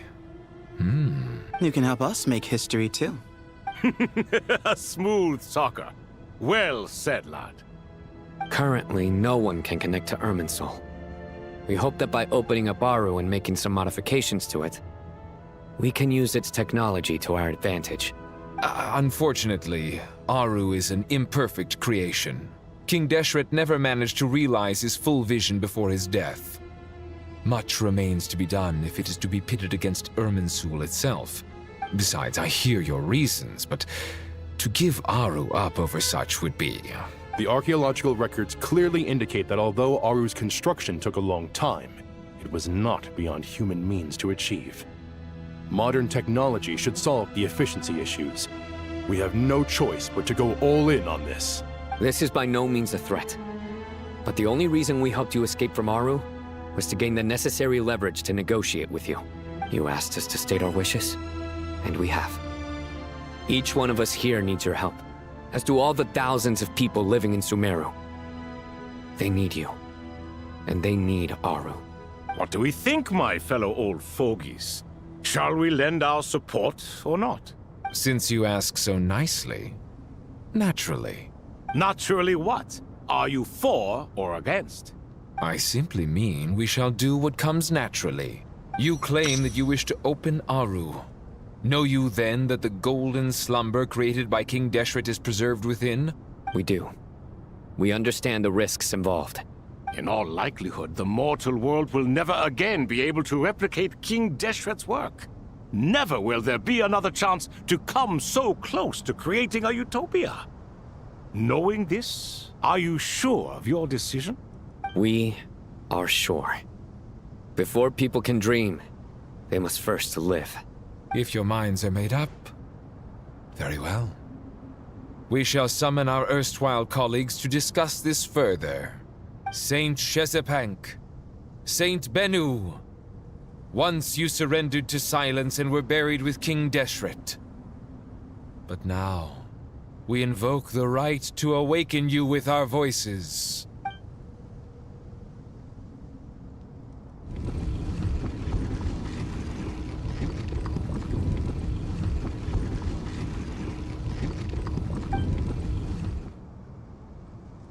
Saint Bennu, responding to your call. 3 kings detected. Initiating autonomous will. Saint Shezbank, responding to your call. 3 kings detected. Initiating autonomous will. Ah, Lord Herreshoff. What a long time it has been. I trust you are keeping well. Then your trust in my well-being has long outlived your physical body. You have always opened with that same phrase, in life, death, and now even beyond. Al-Akmar is long gone. What is the reason for this meeting? You're awake? Good. We are voting on whether to give the people of present-day Sumeru access to Aru and permit them to perform technological renovations. You have the right to support or oppose the motion. Aru is the pride of Al-Ahmar. Opening Aru requires the unanimous consent of the Seven Pillars. I hope you have a convincing reason to present to us. Sumeru is currently in the midst of a major calamity. Let us not forget that while Al-Ahmar was a stern ruler, he was also a teacher of wisdom. A god without his people shall cease to exist, and King Deshret's greatest wish was to provide protection for his people. Let us then honor our God King's wishes as we consider our decision. I do not mean to mock these proceedings, but what is the point of a unanimous vote when we know that the last of the Seven Pillars, the Dendro Dragon Apep, will never communicate with us? What? Apep? This will no doubt surprise your mechanical mind, and I have no intention of trying to persuade you it is true. But Apep is, in fact, healing the Dendro Archon as we speak. Huh? Can someone attest to this? Do we have any proof? I ask the three kings, can any of you vouch for the truth of this claim? Naturally, the Ibis King, Thoth. What? It was Thoth's disciples who revealed the truth to us. We need not debate its veracity. Simply let Thoth bear accountability. That way the rest of us may have a clear conscience. Chef, you diabolical fiend. I awakened our former colleagues for you, supported your opinion, and backed your decision. What sort of fiend would do that? I miss the days when Hermanubis was still around. At times like this, he would offer to take accountability. What are you trying to say? Is my word worth less to you than Hermanubis's? Hypocrite though you are, Lord Thoth, you are humorous in equal measure. How could we bear not to associate with a character such as you? I, Saint Shezpank, approve the Goat King's proposal. Since King Deshret is no more, we shall receive no reprimand for acting beyond our remit. Nevertheless, I sincerely hope that those before us understand the significance of what they intend to do. Remember, the moment that Aru is liberated, the myriad souls residing within the Golden Slumber will return to the ley lines. And once the ley lines flow again, these souls shall in turn be received by Irminsul. To take this step is to bring the perfect afterlife created by our king to a permanent end. Yes, we understand that well, and we have decided to proceed regardless. Furthermore, the contemporary human perspective would contend that confining souls in this way is no act of benevolence. The deceased have a right to rest in peace. King Deshret's creation is clearly a place of rest and peace. It is just that many do not see it this way. But no matter. Saint Binu approves. Hermanubis' representative and the Dendro Dragon Apep made their choice ahead of time, while the Goat King, Ibis King, and Crocodile King have also granted permission to liberate Aru. By the grace of His Majesty, guided by his wisdom and will, let the gates of Aru be reopened.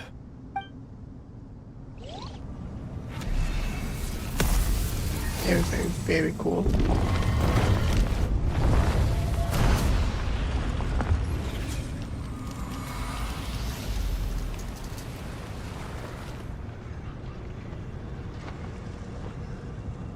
Wait, you even put birds in there?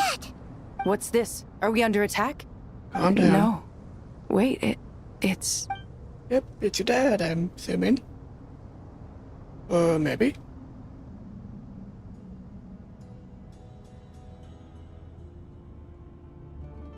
Here you are. Through the sands of time. I see you. I really want to replay Father. that quest. Father, is it really you? Probably. It's Chet's father, Jibriel! That's right! He entered the golden slumber, didn't he? I smell blood and sand on you. You've grown, strong as a wild beast, and without shedding a tear. You have to leave, don't you? Please, just answer me this. What should I do for you? This meeting is a blessing from the gods. My soul, once imprisoned along with that of Semail, is finally free. I am truly grateful for the chance to see you again. That the dead should meet the living is itself a miracle. One brief, precious moment is enough. Enough to set my heart at ease. Do not weep for me, Jet. I know you will accomplish many great things in your life. You will go further and climb higher than I ever did. All I ask is that you take good care of yourself.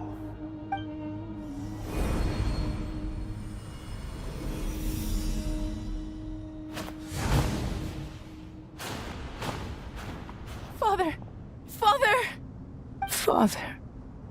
Hey, Jet. Do you want something to eat? Maybe it'll help you feel better. I'm Everyone fine. wants Thanks, Paimon. food when they're depressed. It was just a little sudden. The chance to see my father again meant the world to me. That's wonderful. He was Jet. trapped in the golden slumber for our sake. And now, after all this time, he can finally rest in peace. I'm glad. It's a huge relief. You've grown strong, Jet. More than enough to fend for yourself. Yeah. I'll leave the past in my memory where it belongs. My family, the good times and the bad. Goodbye, Father.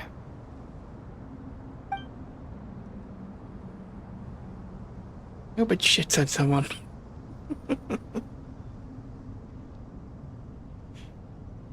Oh, well, that's not fun. Ah, me, what a touching reunion that was. It seems we did a good deed today. We three retainers, once imprisoned for our iniquity, are surely the least qualified to judge whether this deed is good or bad. Either way, Aru is open. Now you have your opportunity, and with it, whatever trouble may ensue. Although Aru was created by a god, human craftsmanship was nevertheless required to build the gate that connects it to this world. Perhaps the relationship between gods and humanity follows a similar principle. As for your proposed renovations, we cannot determine which functions to keep or discard. Proceed as you see fit, but please entrust the task to your most accomplished scholars, or Bennu will be most displeased. It matters not. The Ibis King shall be accountable if any problems arise. Ibis, you chose to take on disciples, and so it follows that you must accept the risks of associating with humans. If I'd known you'd be like this, I would have locked all of you away in Aru, never to leave again for all eternity. All of us? What does this have to do with me? Vilify me no further.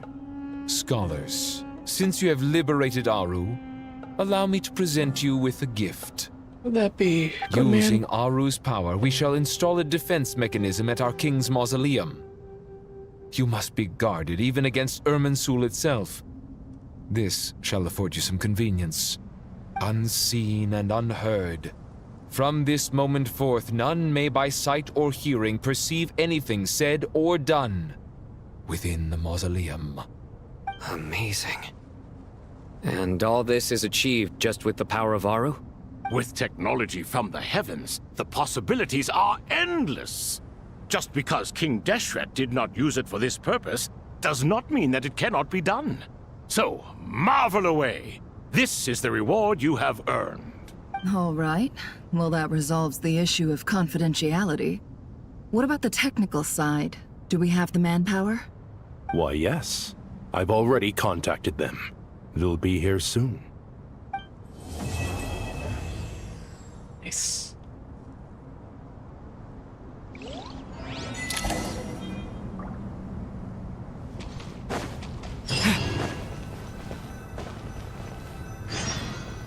We're waiting for a while. I mean, for who? I'm not sure. Oh, okay.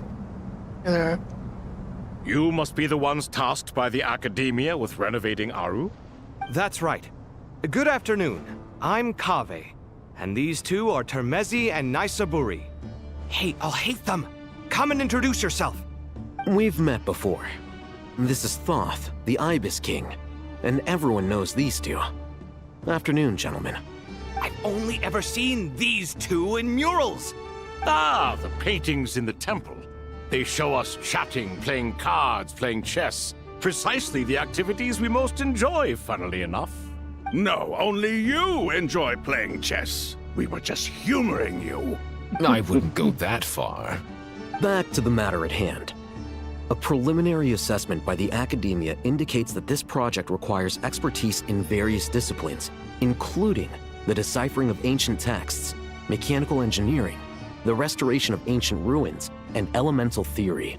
The most capable minds in their respective fields are here before you. If there are no objections, we'd like to begin our work.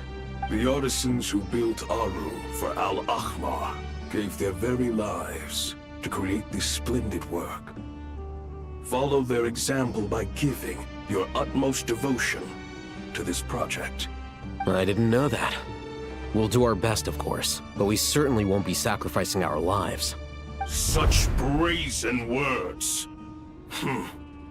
Humans these days are a far cry from their ancestors. What little respect you show for King Deshret. No, that's not what he meant. Please don't mind him. He shares your sentiments, just not your, penchant for hyperbole. Assuming that's what you were going for? I just think it's important to manage expectations. Forgive my lack of courtesy, but we simply can't sacrifice our lives to the gods on completion of the project like people in the legends of old. Here's a first draft of the project proposal for your perusal. Please let us know if you have any requests. Normally, I'd have made it look a lot more visually appealing, but we were really pressed for time on this occasion. I hope you'll forgive me if it's a little rough around the edges. Naturally. If my fellow ministers deem this meager display of respect sufficient, I suppose I can consider agreeing to their proposal. Why are you so preoccupied with the ostentatious displays of respect to Al-Ahmar?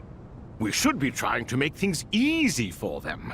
You never know. We might have to rely on these young people to look after us in our old age. Exactly.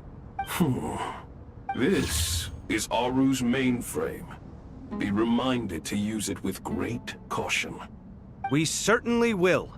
Thank you for your assistance. You may attempt to lay out punishment should you so desire, though I'm afraid it would be futile. You and I both know that certain components of Aru can only be operated by humans. King Deshret always believed in humanity.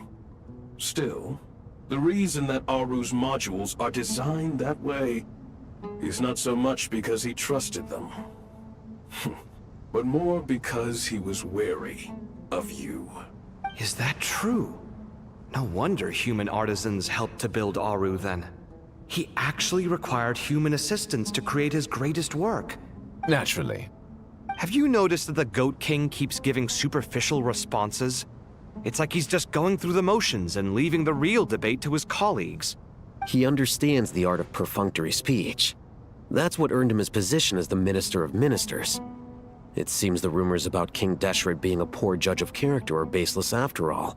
Excuse me for being blunt, but it sounds suspiciously like you're putting yourself on a pedestal and mocking me. You're mistaken. And while there's nothing strictly wrong with making every conversation about yourself, it's not exactly a positive tendency either. You? Whatever. I knew it'd be like this working with you. All right, let me past. I need to look at this console.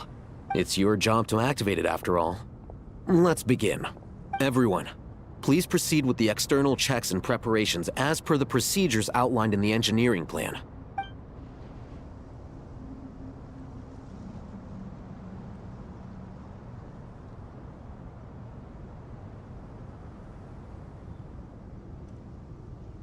Hello there, youngsters. Whoa, the Ibis King came to life. What do you mean, came to life? I've been alive the whole time. You did say we could start our research, right? Are you having second thoughts now? But no. I've reviewed the proposal.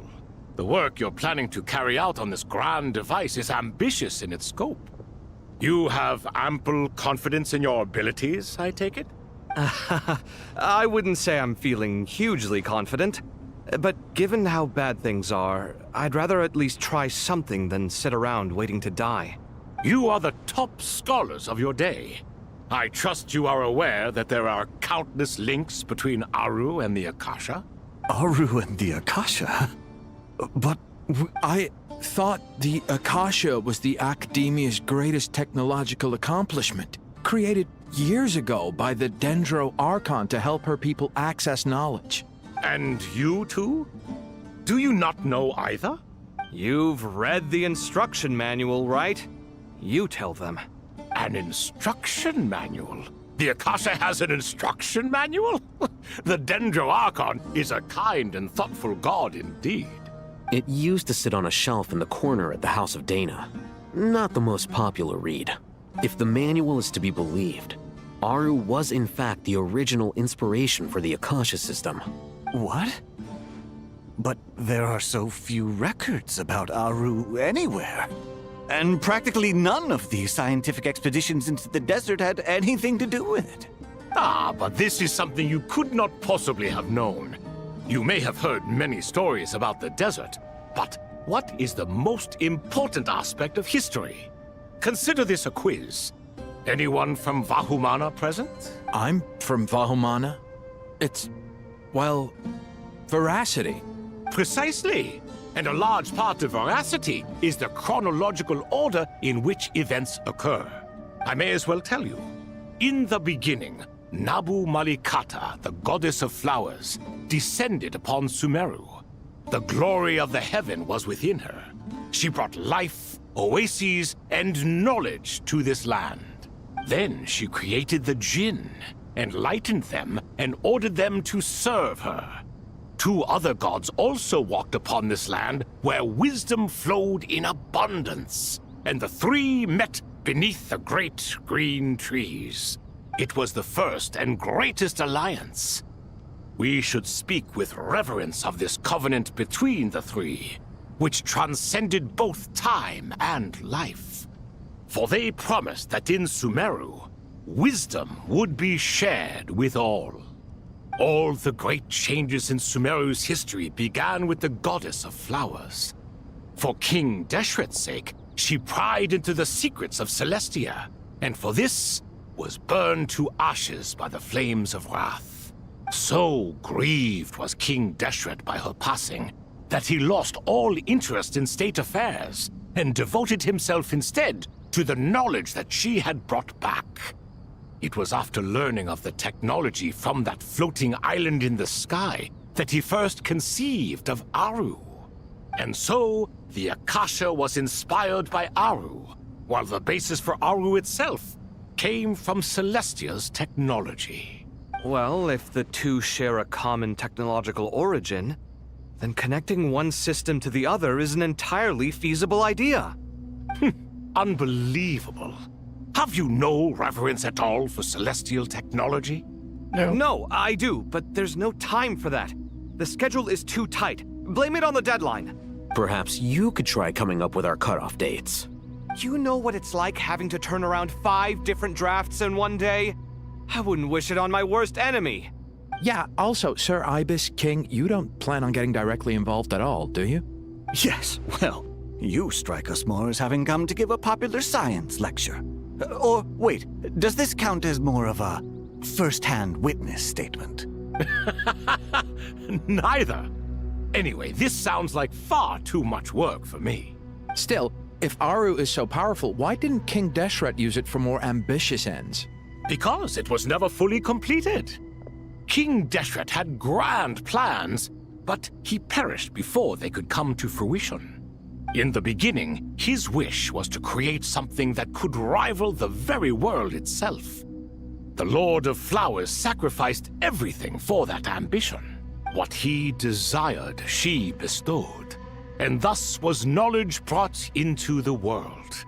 Her courage and sacrifice had to be honored with the most splendid of monuments, or King Deshret would surely have deemed it a grave injustice. And that monument, built from knowledge and technology, etched with a sacrificial and courageous love, even in its unfinished form, it deserves to be treasured. At that time, King Deshret said the following to the Lord of Dendro. Since we share an eternal covenant, I shall never be your enemy.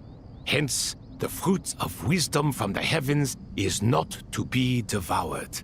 Remember, it is not that I lack the power to become the enemy of wisdom. Yet you and she have taught me much and shown me kindness. For this, I cherish you both. In the end, Aru was only used to store a portion of the souls.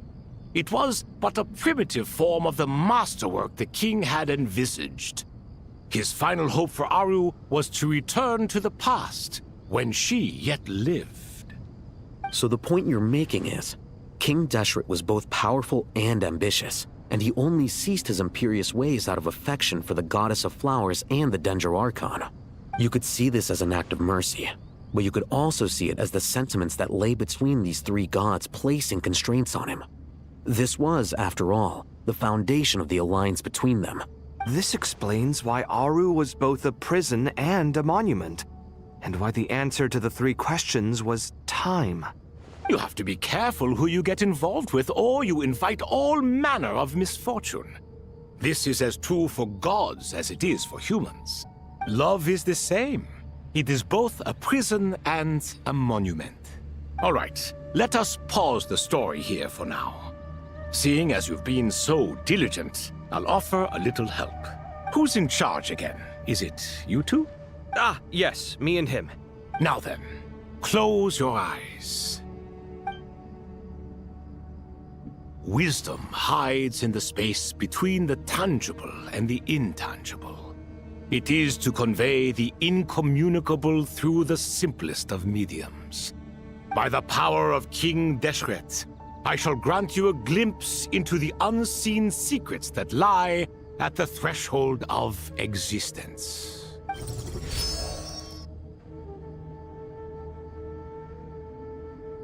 Where did this come from? Is it a new mechanism? It looks more like some form of externalized information. You've rendered it visible?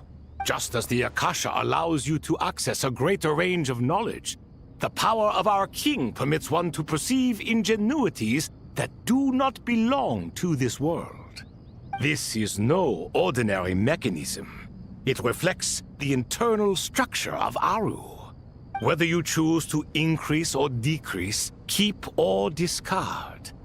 Come, use these to achieve the outcome you desire. Looks mechanical to me. Better let me handle it, just in case. But wait, how do I get up there? Turn around. So that's where the elevator is! Uh-oh. Ooh, that is spooky. That's cool. Ooh, can I turn this off at all? Ooh, that gets destroyed. Let's see. Oh, that works.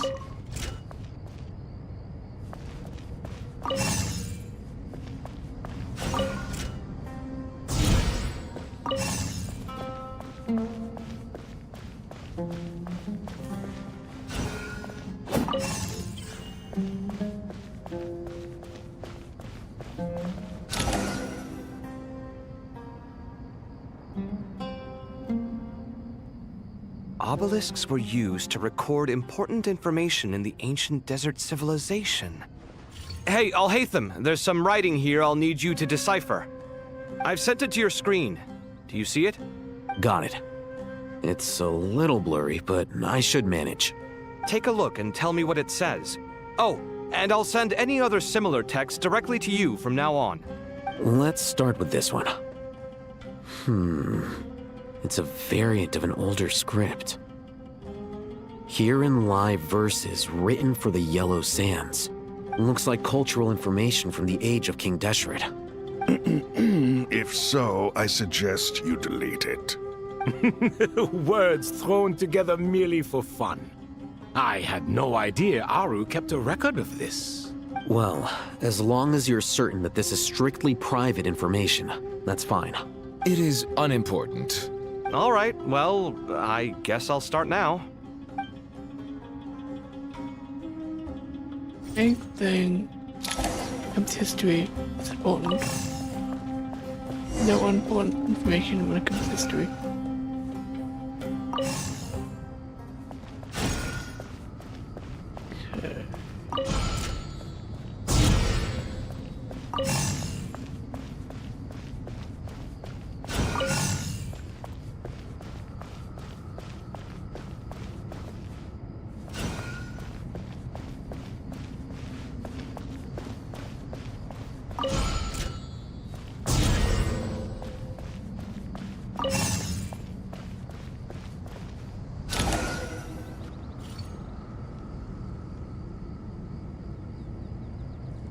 Found some more. Sending them over to you now.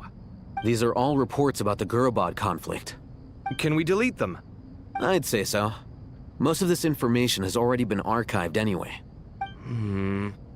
What if there are details in there that Vahumana missed? What are we supposed to do if they come after us in the future? They'll just have to live with it.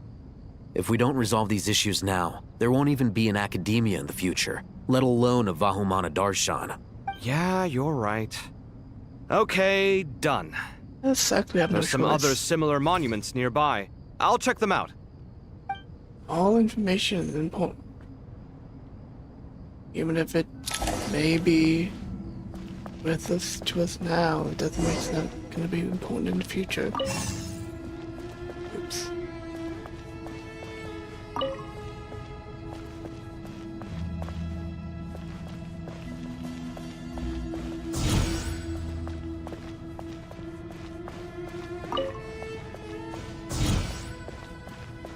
Wait, what?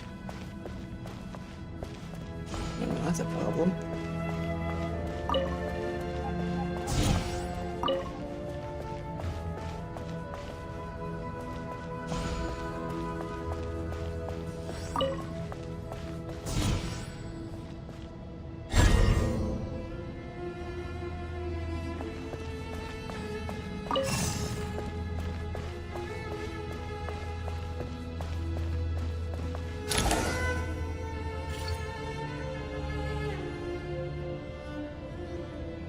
Another monument.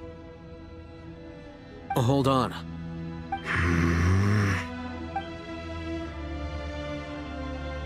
You're still reading it?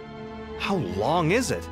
It records the development and governance of the Oasis civilization. Most of it concerns the Jinn, but it also contains records left by the artisans who built Aru. Is it important? Some of it. There was no way for me to read the whole thing in its entirety, so I had to rely on my intuition to pick the parts worth keeping. What about the artisans' records? What do they mention? They're speculations, mostly. For instance, they were wondering how to protect themselves if King Deshret decided to silence them after the construction of Aru was complete. Sounds like pure mythology to me. Surely that kind of thing didn't really happen. Oh, I will not. The records do emphasize that this was merely their conjecture based on various myths. Still, the artisans did leave details of their plans to survive, including blueprints for their escape route. Even that got recorded? Okay, well, I'll make a copy of this first before I delete it. Is that truly necessary? You won't be needing those. No, the blueprints are important. I want to keep them as a memento. What are you copying them to, though? Why wasn't all of it copied? That was an option from the beginning. I think that should just about do it. It meets the requirements of the contingency plans, so we should be good. I gotta say, it's the strangest feeling, this cross between reality and the intangible. It's like drifting between life and death, or in and out of a dream, using my own hands to manipulate illusions that are forever out of reach. Chasing dreams in the most literal sense. Definitely a novel experience. What happens if my spirit just floats away? That won't happen. Anyway, I wouldn't celebrate just yet if I were you. There's likely to be a phase 2 of this project. All right. I'd better keep my wits about me then. This is a long-ass movie.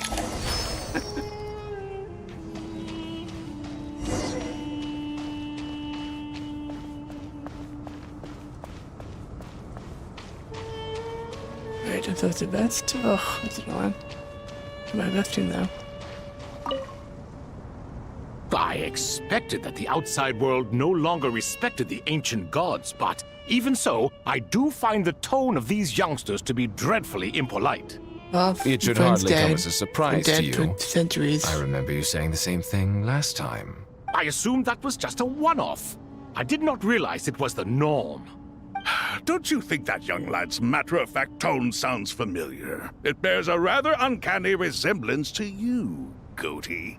Surely a sign that he is a man of rare intelligence. Oh, the rest of them, though, much better. The blonde-haired one, for instance. So sincere. That's the kind of kid I can respect. Oh, really? Well, what about your disciple, Nefer? She's about the furthest from sincerity that a person can get. And now you hit the crux of the issue. Thoth is spouting lies again.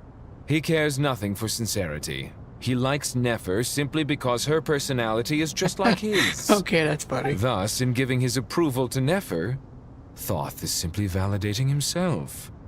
The rest is but smoke and mirrors. You have some nerve saying that. There really is no helping you two. Shut up, chess rookie. What nonsense is this? How dare you tell me to shut up? How can you engage in such banal chitter-chatter at a time like this? Aru has been opened. The glory and splendor of a bygone age is about to sweep over the earth like a flood. And you're here squabbling like petulant children. All three of you are insufferable. King Deshret was merciful, indeed, giving you a chance to be released from prison. I say, you should have been locked up for good. Ah, but Bennu, look on the bright side. Had they not been released, we would not have been awoken. Oh.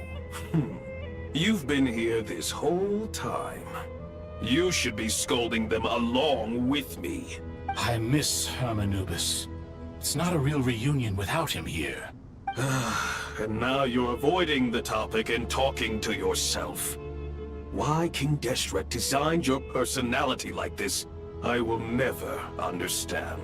Why are two Isn't of the this simply proof that our king supports my free will? AI? Oh, look at those two rust buckets. Suddenly, you two do not seem so bad after all. Here, here. If being stuck together for thousands of years fosters no friendship, I cannot say what would. Naturally. That's rather interesting. Really like the calculation. Tells me they might end up having some interesting quests in the future.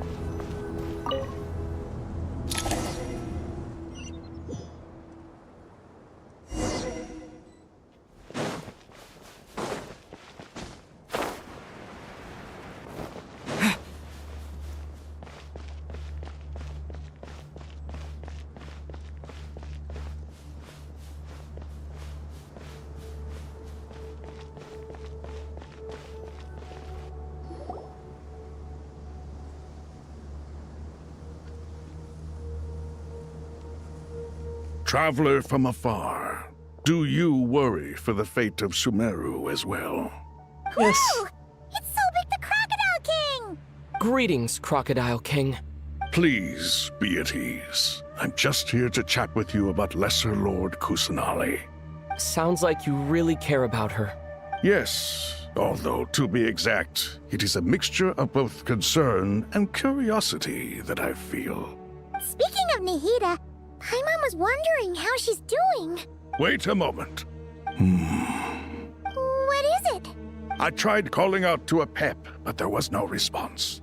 This can only mean that she is focusing all her energy on taking care of Lesser Lord Kusanali. All the gods who served King Deshret seemed super surprised to hear that Apep agreed to help Nahida. Guessing she made a bad impression on you or something. Are you aware of the history between her and our king? I think so. The story begins a long time ago. Al-Ahmar was always a wishful thinker where the Dendro dragon was concerned. Without consulting her, he decided to list her Okay, that's among funny. the 7 pillars and declared his own power to be far superior to hers. That was when our king was at the height of his power. Ibis Goti and I were no match for him, and so we chose to submit and serve as his ministers. But not Apep. No, she never thought much of him. To Apep, Al-Ahmar's pride and sense of superiority were nothing but ignorance and hubris. In fact, they fought numerous times, but usually the battle ended in a draw. In the end, King Deshret coveted the power of Celestia, only to end up corrupted by knowledge. His final act was to trick the dragon into swallowing him whole, leaving her to bear the torment of his sins. That's what happened. The Dendro dragon stands for the glory of a bygone era. She hated Al-Ahmar and what he represented. All the gods, all the power they wielded. And so, her willingness to help the Dendro Archon through this crisis comes as a great surprise indeed. It makes one wonder whether, perhaps, the Dendro Archon assisted her in the past. Yep, Nahida did her a huge favor. So Lesser Lord Kusanali put an end to the Dendro Dragon's many long years of torment. As much as she loathes the 7, Apep knows kindness when she sees it. No wonder she was willing to make an exception. Yeah, that's the sense we got from dealing with her, too. She is not incapable of coexisting with other living things. Rather, she actively chooses to avoid coexistence.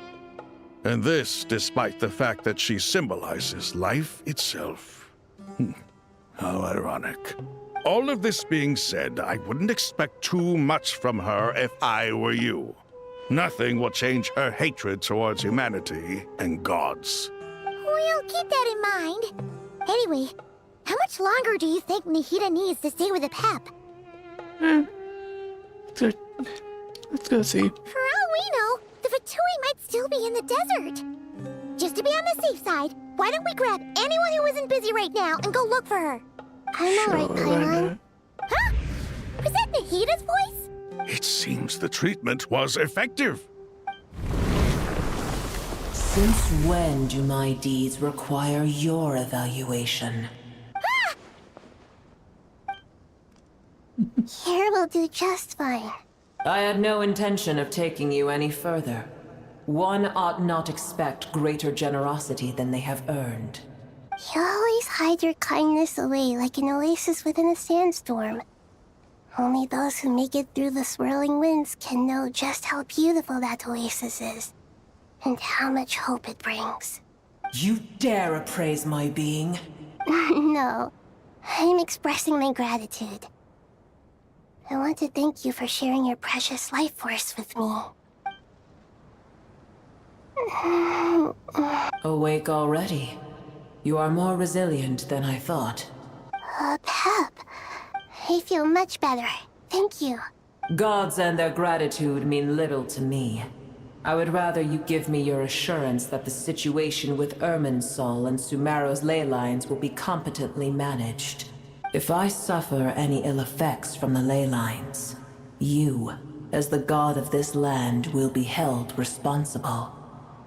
And you would not enjoy being held to account by me. I understand what you require. But I would assume this task even if you did not demand it. Sumeru is my responsibility. I must resume my duties as soon as possible. A farcical notion. God of Sumeru, I hope you realize how unextraordinary your strength is. And yet, maybe it is precisely what defines me. A god of wisdom is not meant to rule by force. Then hold steady. We go forth. Well, I'll be. Is that a pep? Do my eyes deceive me? Of all places, the Dendro Dragon has decided to visit the mausoleum of King Deshret?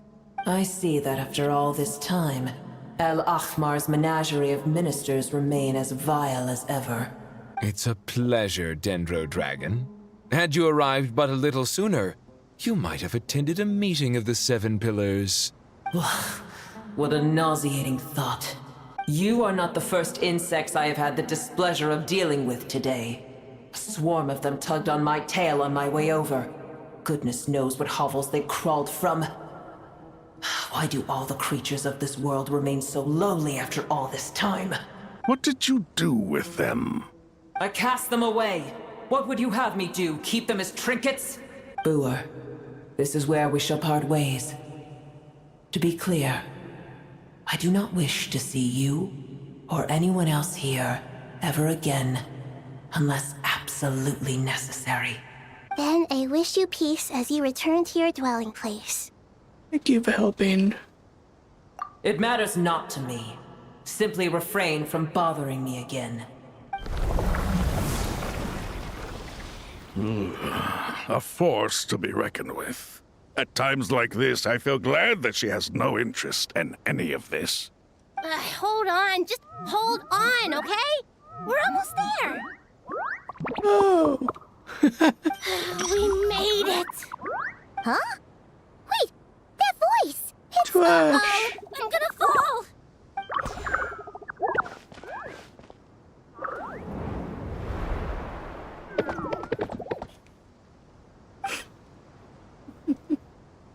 Got you. Well, that's yes. a relief. A pair of safe hands indeed. The Dendro Archon's familiars. They are the last thing I expected to see here. Huh? Wait, what are the Aranara doing here? Don't you guys hate the desert? Obviously I was worried about the Dendro Archon. I've been supporting them with my Pari powers the whole way here. Oh, you seem pretty nervous. Is it because there are too many people around? Not just people. It's all these non-human beings, too. It's hard on them. I can't believe you made such a long and dangerous journey just for my sake. I appreciate your support so much. Thank you all. I'll have to ask everyone to wait while I help our new arrival settle in. Once I'm done, I'll gather everyone to discuss our next steps.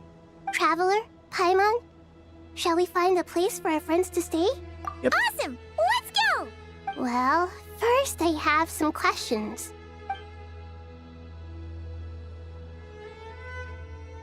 Okay, I think that covers everything. Thank you. We can get going now.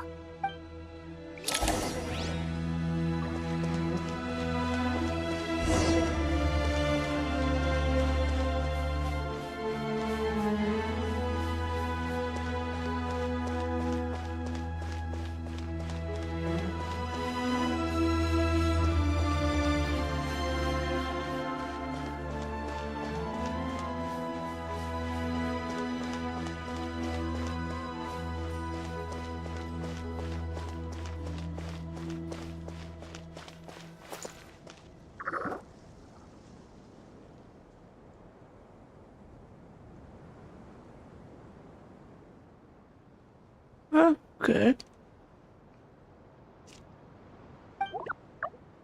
So, they're giving a bunch of other characters voices. Not the owner. It's alright.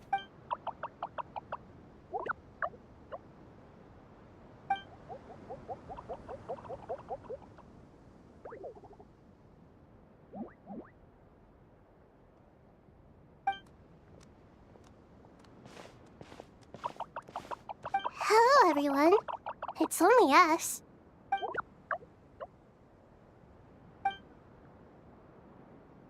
It must be very tough for you coming all the way out here, especially since you don't like the Voluka. Is everyone back in Vanarana doing well?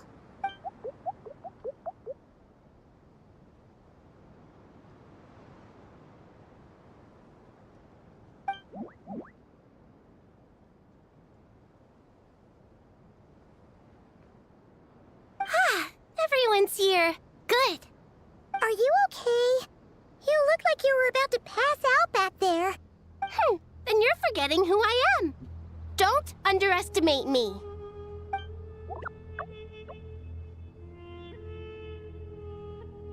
Red Oh, excuse me! Are you comparing me to Paimon? I suppose everyone is gathered here because of me. As we can see, the situation is critical, and everyone is very busy with their various tasks, so...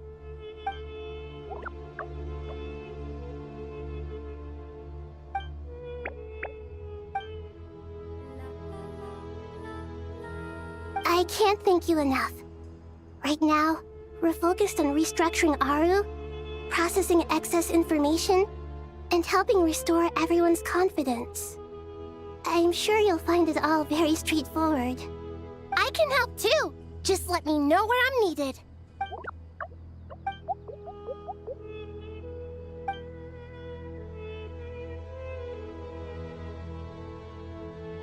Up to no good?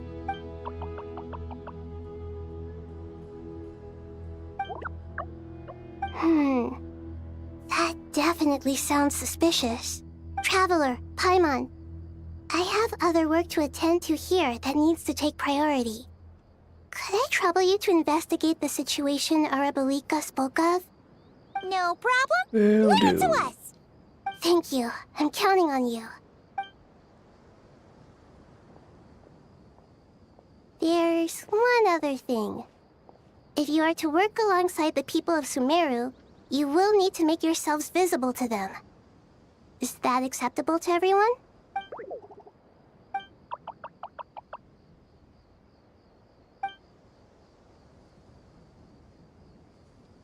There's nothing to fear. No one here will hurt you. But if you do feel afraid, don't worry. Just call my name and I'll be there. Very well.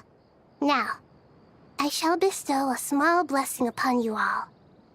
Whenever people see you and interact with you, from the moment their gaze meets yours, they will experience the most beautiful of dreams.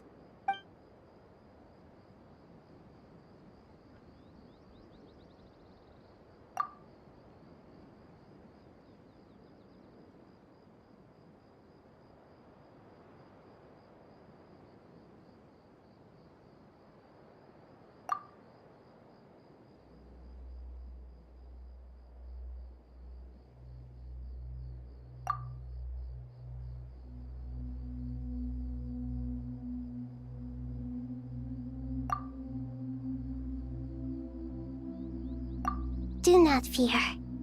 We will face it together. This too shall pass.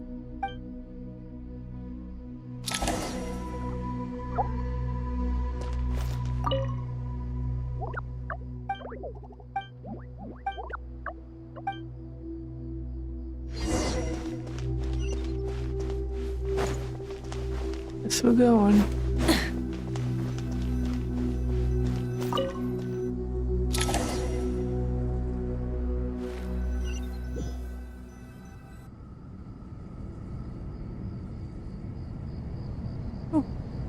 Yeah, okay. Ah, everyone's here. Wonderful. Dendro Archon, you're back. Are you recovering all right? You mustn't push yourself too hard. I'm doing very well. Thank you for your concern. I see. Using the power of Aru to reboot the Akasha and gain access to Irminsul. It's a sound plan, although I regret to be the bearer of bad news. But with the state that Irminsul is currently in, it's impossible to access via traditional means. Even the Akasha won't change that. Alas, we had feared this may be the case. And what about non-traditional means? Non-traditional means? Are you saying... Desperate times call for new measures.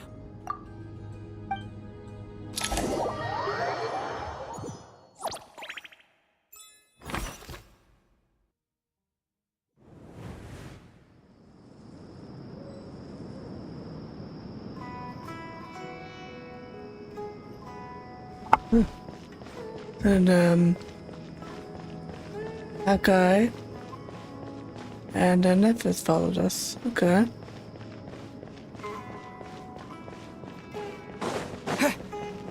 That guy will be able to tell us if, well, who our new friend is.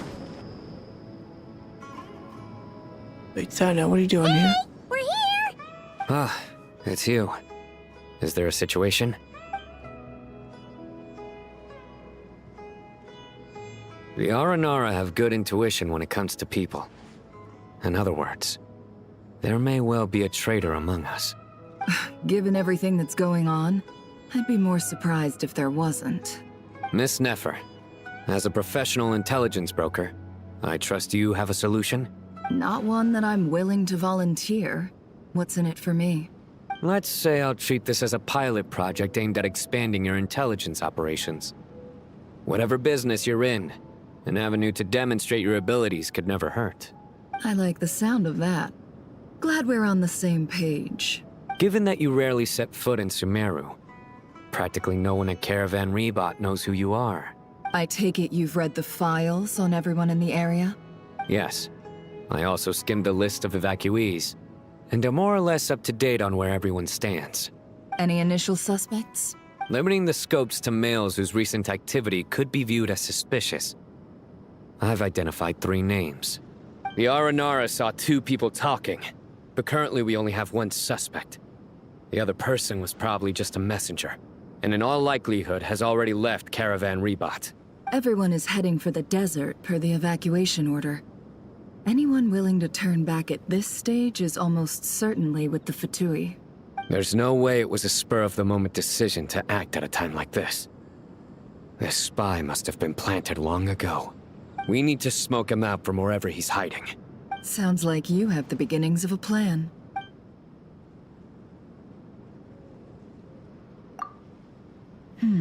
I see. Your suspicions are well-founded.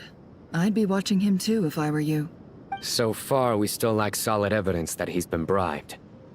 He hasn't made any recent purchases that would indicate he came into some cash. Then let's get closer to him to confirm before we make our move. I can handle it.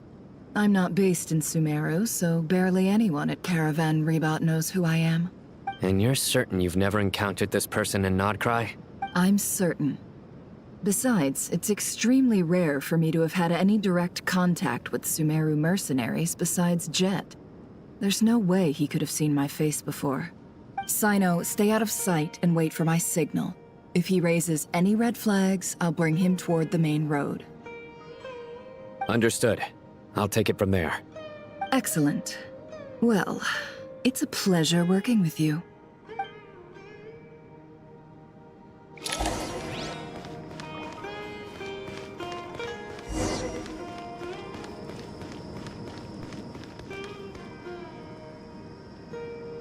I'm gonna continue for half an hour more.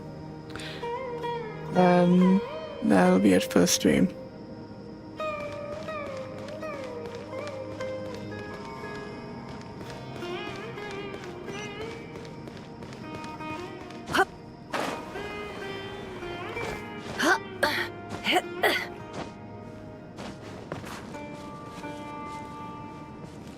A bit of a long turn, sorry.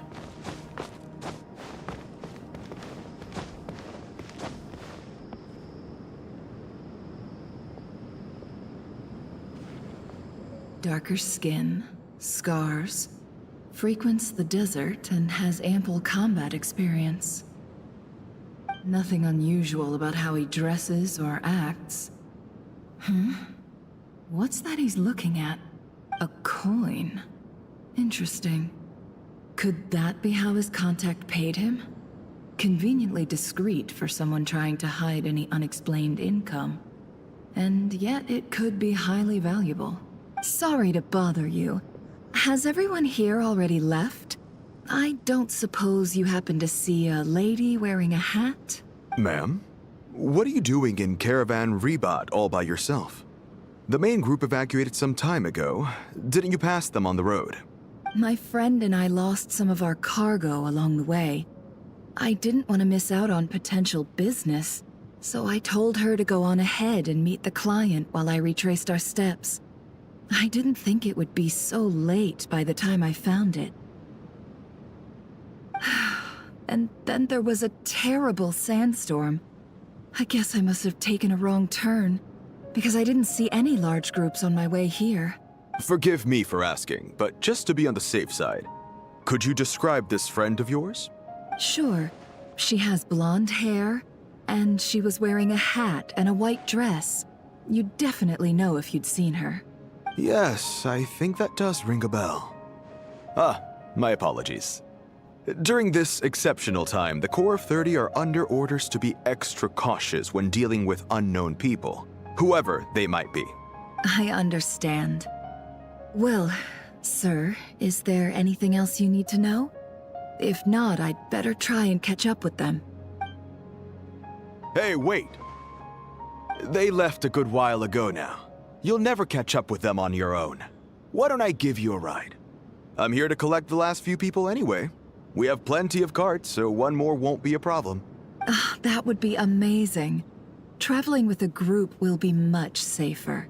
I'll have to pay you for your trouble. Hey, let's not worry about the money for now. Wait here a moment. Once I'm done packing up, I'll take you to join the rest of the group. All right, thanks. Let me know if you need a hand carrying anything. No need for that. I'm strong enough for both of us. Okay. Well, I wish there was some way I could repay you. Guess it's my lucky day, running into someone who knows what they're doing here. You might have just saved my life, you know? You're not wrong there.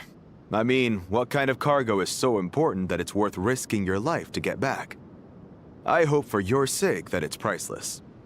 Without doubt, Actually, I suppose I can tell you, since you've been such a big help. But be sure to keep it to yourself, or we could both be in big trouble. Oh, really? Sounds mysterious. We're in the antiques business. You understand? Some of our goods aren't acquired through the most legitimate means. We have to be very discreet when we're selling them. That's why I had to go looking for the missing cargo alone. Ah, no wonder. Well, ma'am, in that case, it turns out that maybe there is something you could do for me. I'm all ears. But to be clear, our commission isn't cheap. Think carefully before you ask. We don't want to ruin our relationship before we even hit the road. I'm sure that won't be a problem. My issue is, I have something that's a little difficult to sell on as well. Take a look at this.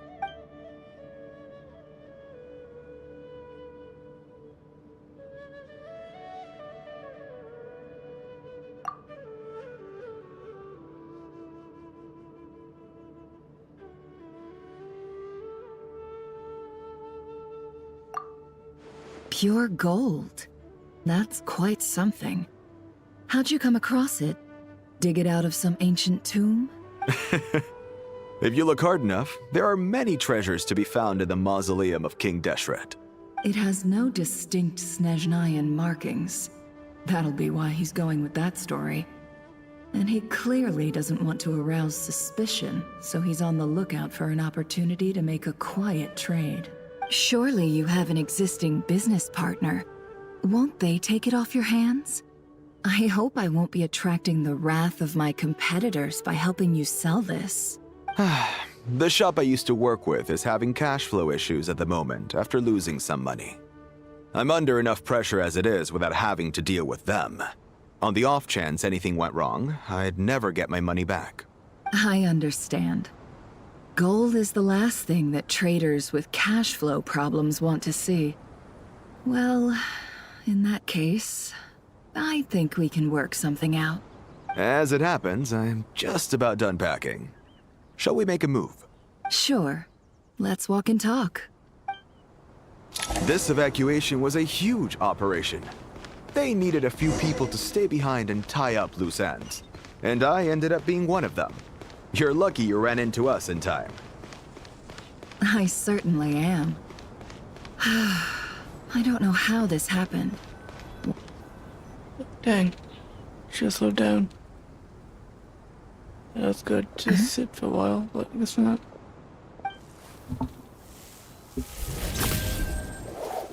Hands where I can see them. General Mahamatra! No, wait! What are you doing? This is the coin? Good. Sadly, you won't have the chance to spend it. Nicely done. Looks like Sumeru's Matra are a well-oiled machine nowadays. Unmarked gold coins are quite difficult to trace. Thanks to you, we have secured the evidence. Here's what's gonna happen.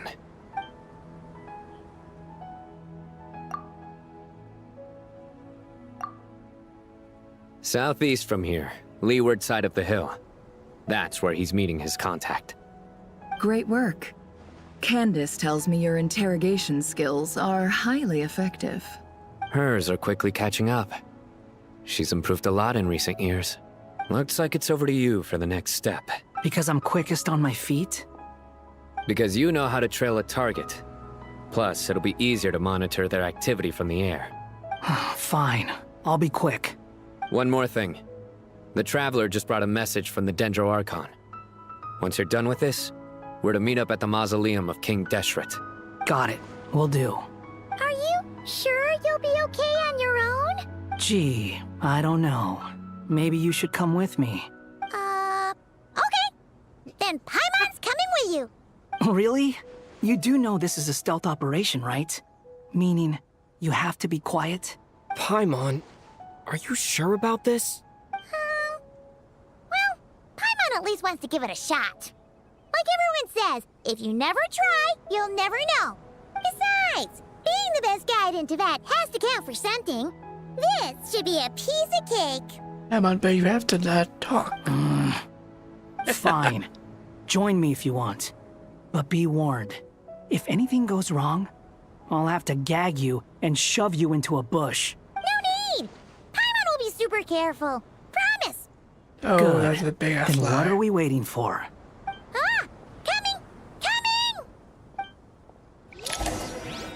I'm not actually following someone else wants. Too slow. Huh. Squall and Fury. Oh, wow, slow.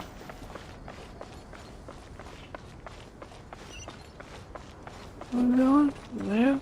There? The wind rises. Really?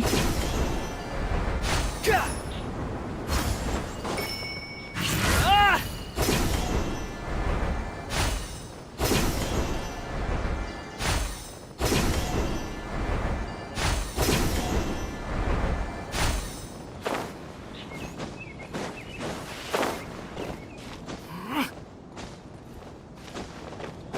Following. Hawkeye! Wait up! Hey, slow down, will ya? I told you to shut up, Paimon, and you refused to do We're so. here. Now we wait. Okay, yeah, cool. Cool.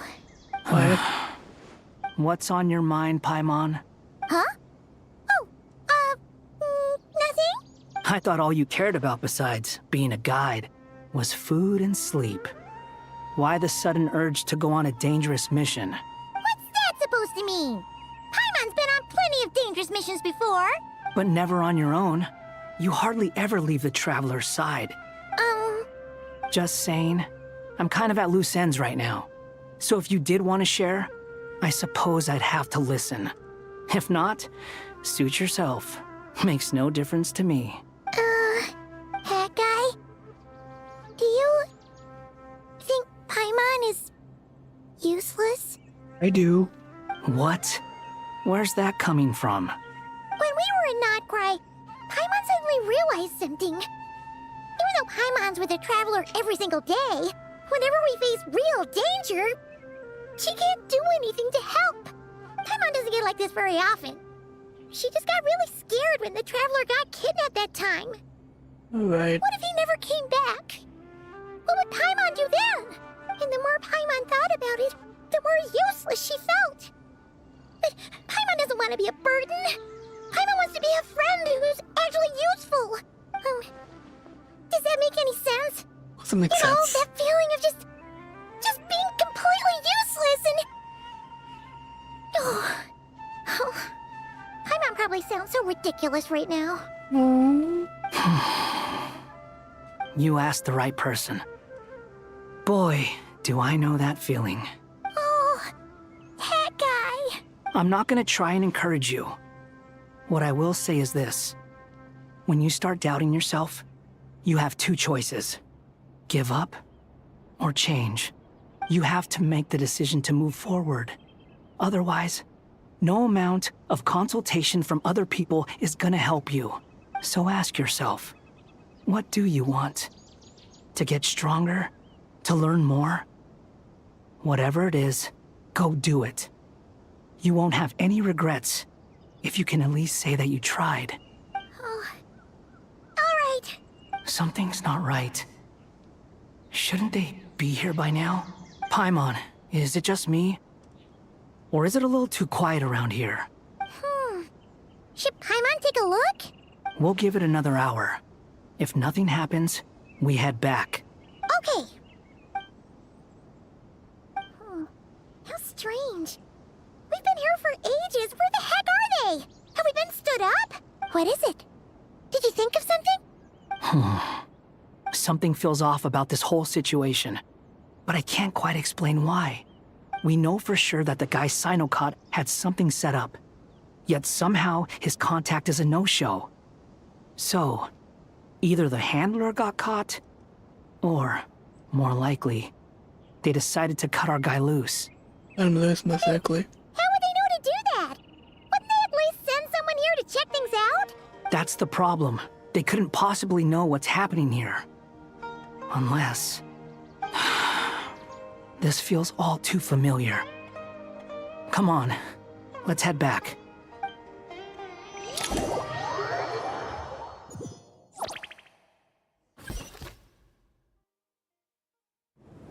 Even though this isn't a formal meeting, I'd still like to start by... Chesapeake and Bennu are currently assisting the scholars with the maintenance of Aru. Please forgive their absence.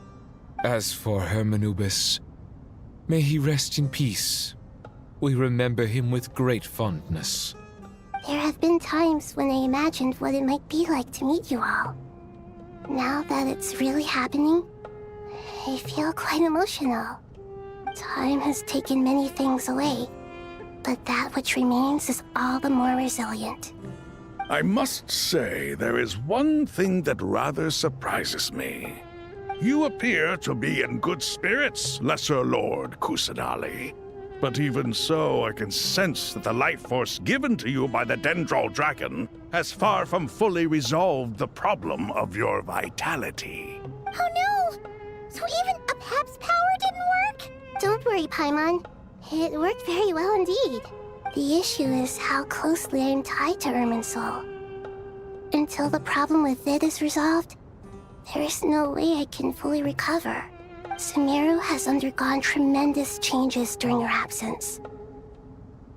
When gods pass away, inevitably, people's faith in them grows weaker. You must have sensed it already. Your power is not what it once was. Regrettably, this is true.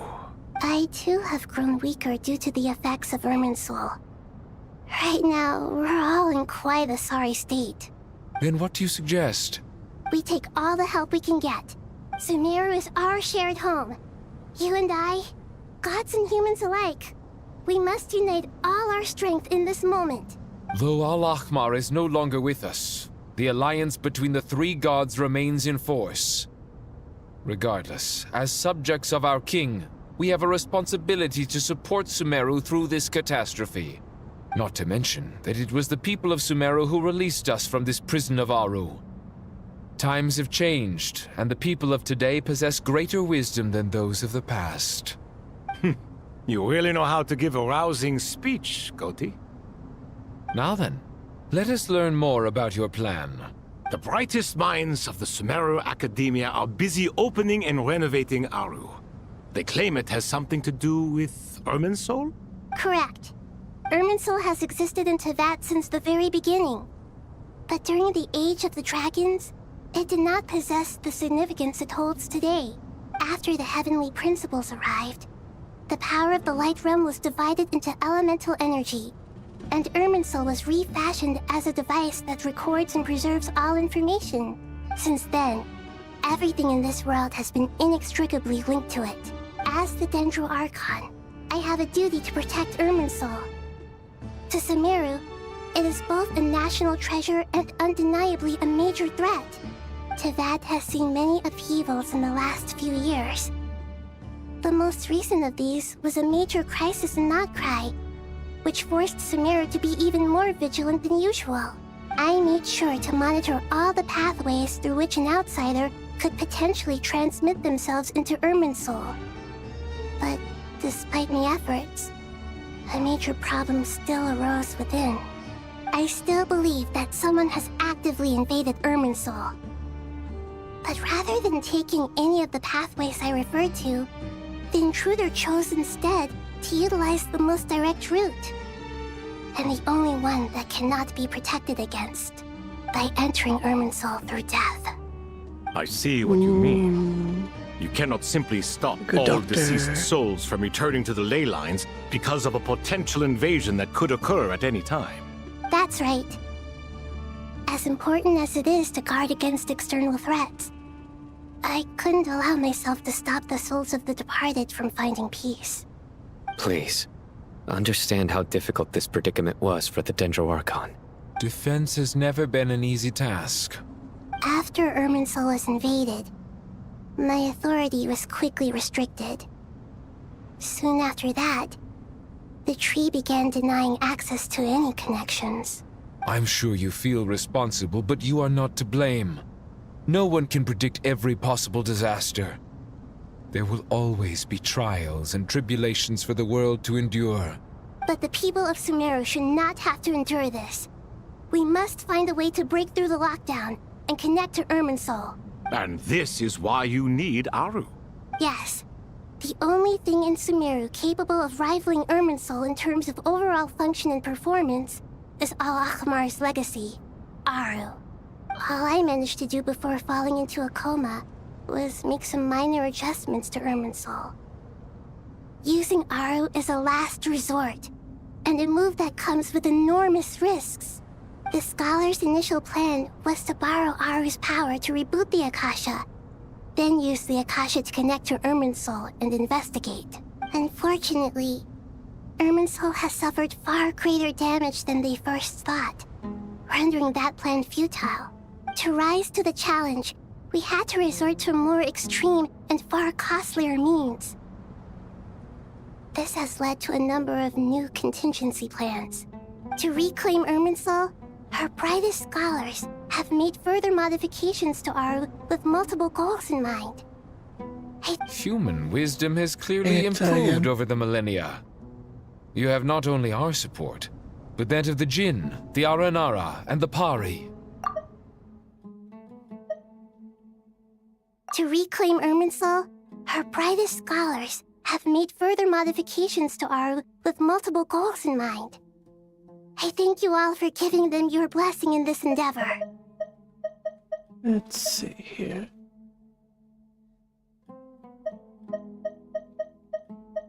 Actually, it may have been one of the first lines she spoke in this conversation. Even though this isn't a formal meeting, I'd still like to start by saying how grateful I am to each and every one of you. Thank you all for coming here and standing by our side. Chesipank and Bennu are currently assisting the scholars with the maintenance of Aru. Please forgive their absence. As for Hermanubis, may he rest in peace. We remember him with great fondness. That wasn't it then.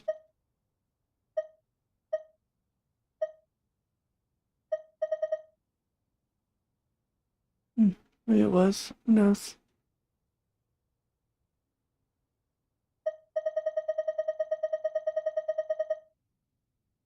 Human wisdom has clearly improved over the millennia. You have not only our support, but that of the Jinn, the Aranara, and the Pari.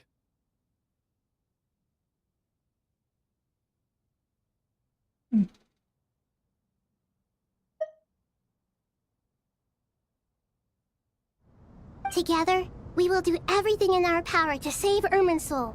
By the way, when you spoke earlier of an intruder, it almost sounded as if you knew who you were dealing with and what they were capable of. Yep. Well, since you ask.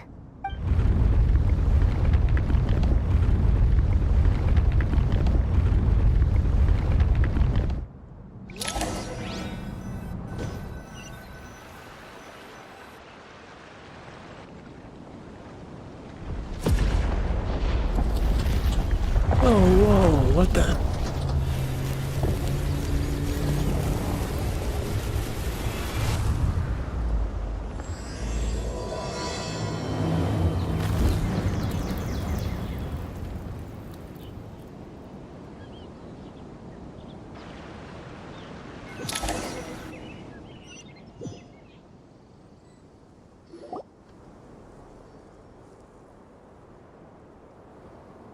Master Tainari! What is that?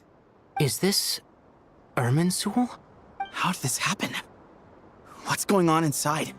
Luckily, we managed to evacuate everyone. What in the world was that? That was terrifying!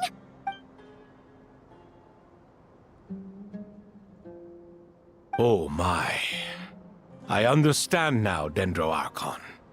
You make yourself quite clear indeed. Not once over the millennia has Irminsul been so terribly afflicted as this. Anyone can explain what's going on? Please continue, Dendro Archon. Irminsul's root system is what comprises the ley lines. In the past, it has always been hidden away, going unseen by the general populace. But now, an evil intruder is making it reveal itself. It has become a tree of unbridled greed. A clear sign that a deranged experiment has advanced to a new stage. Blasphemy. From where I stand, an experiment in the name of blasphemy sounds rather improper. But if we are to honor Dottores' will, this is what we must do. The birth of this tree proves to me beyond doubt that this incident is connected to him. But to explain the situation in full, there is someone I need to tell you about.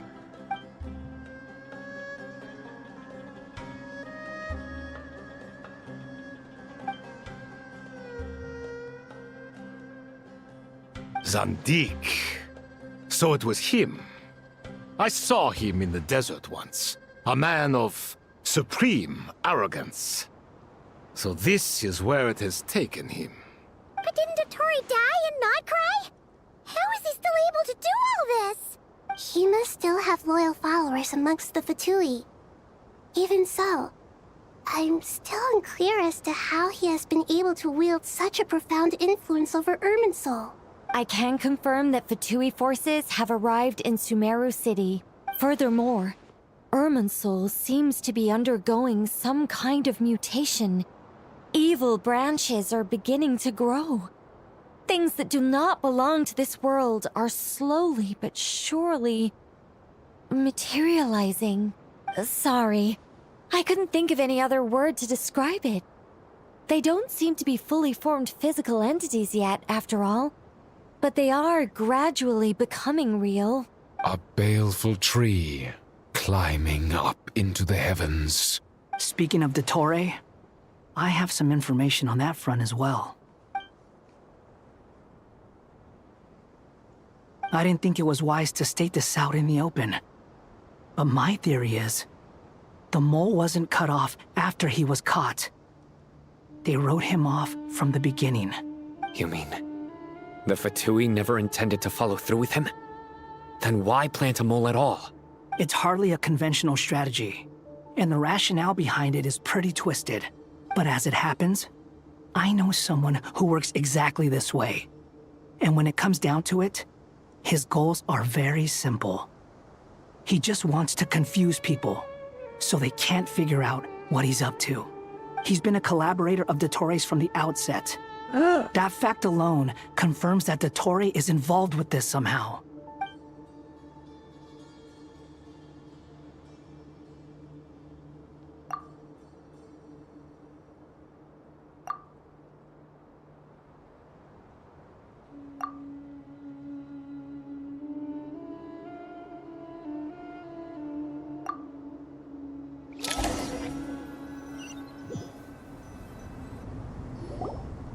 There is still much to be done.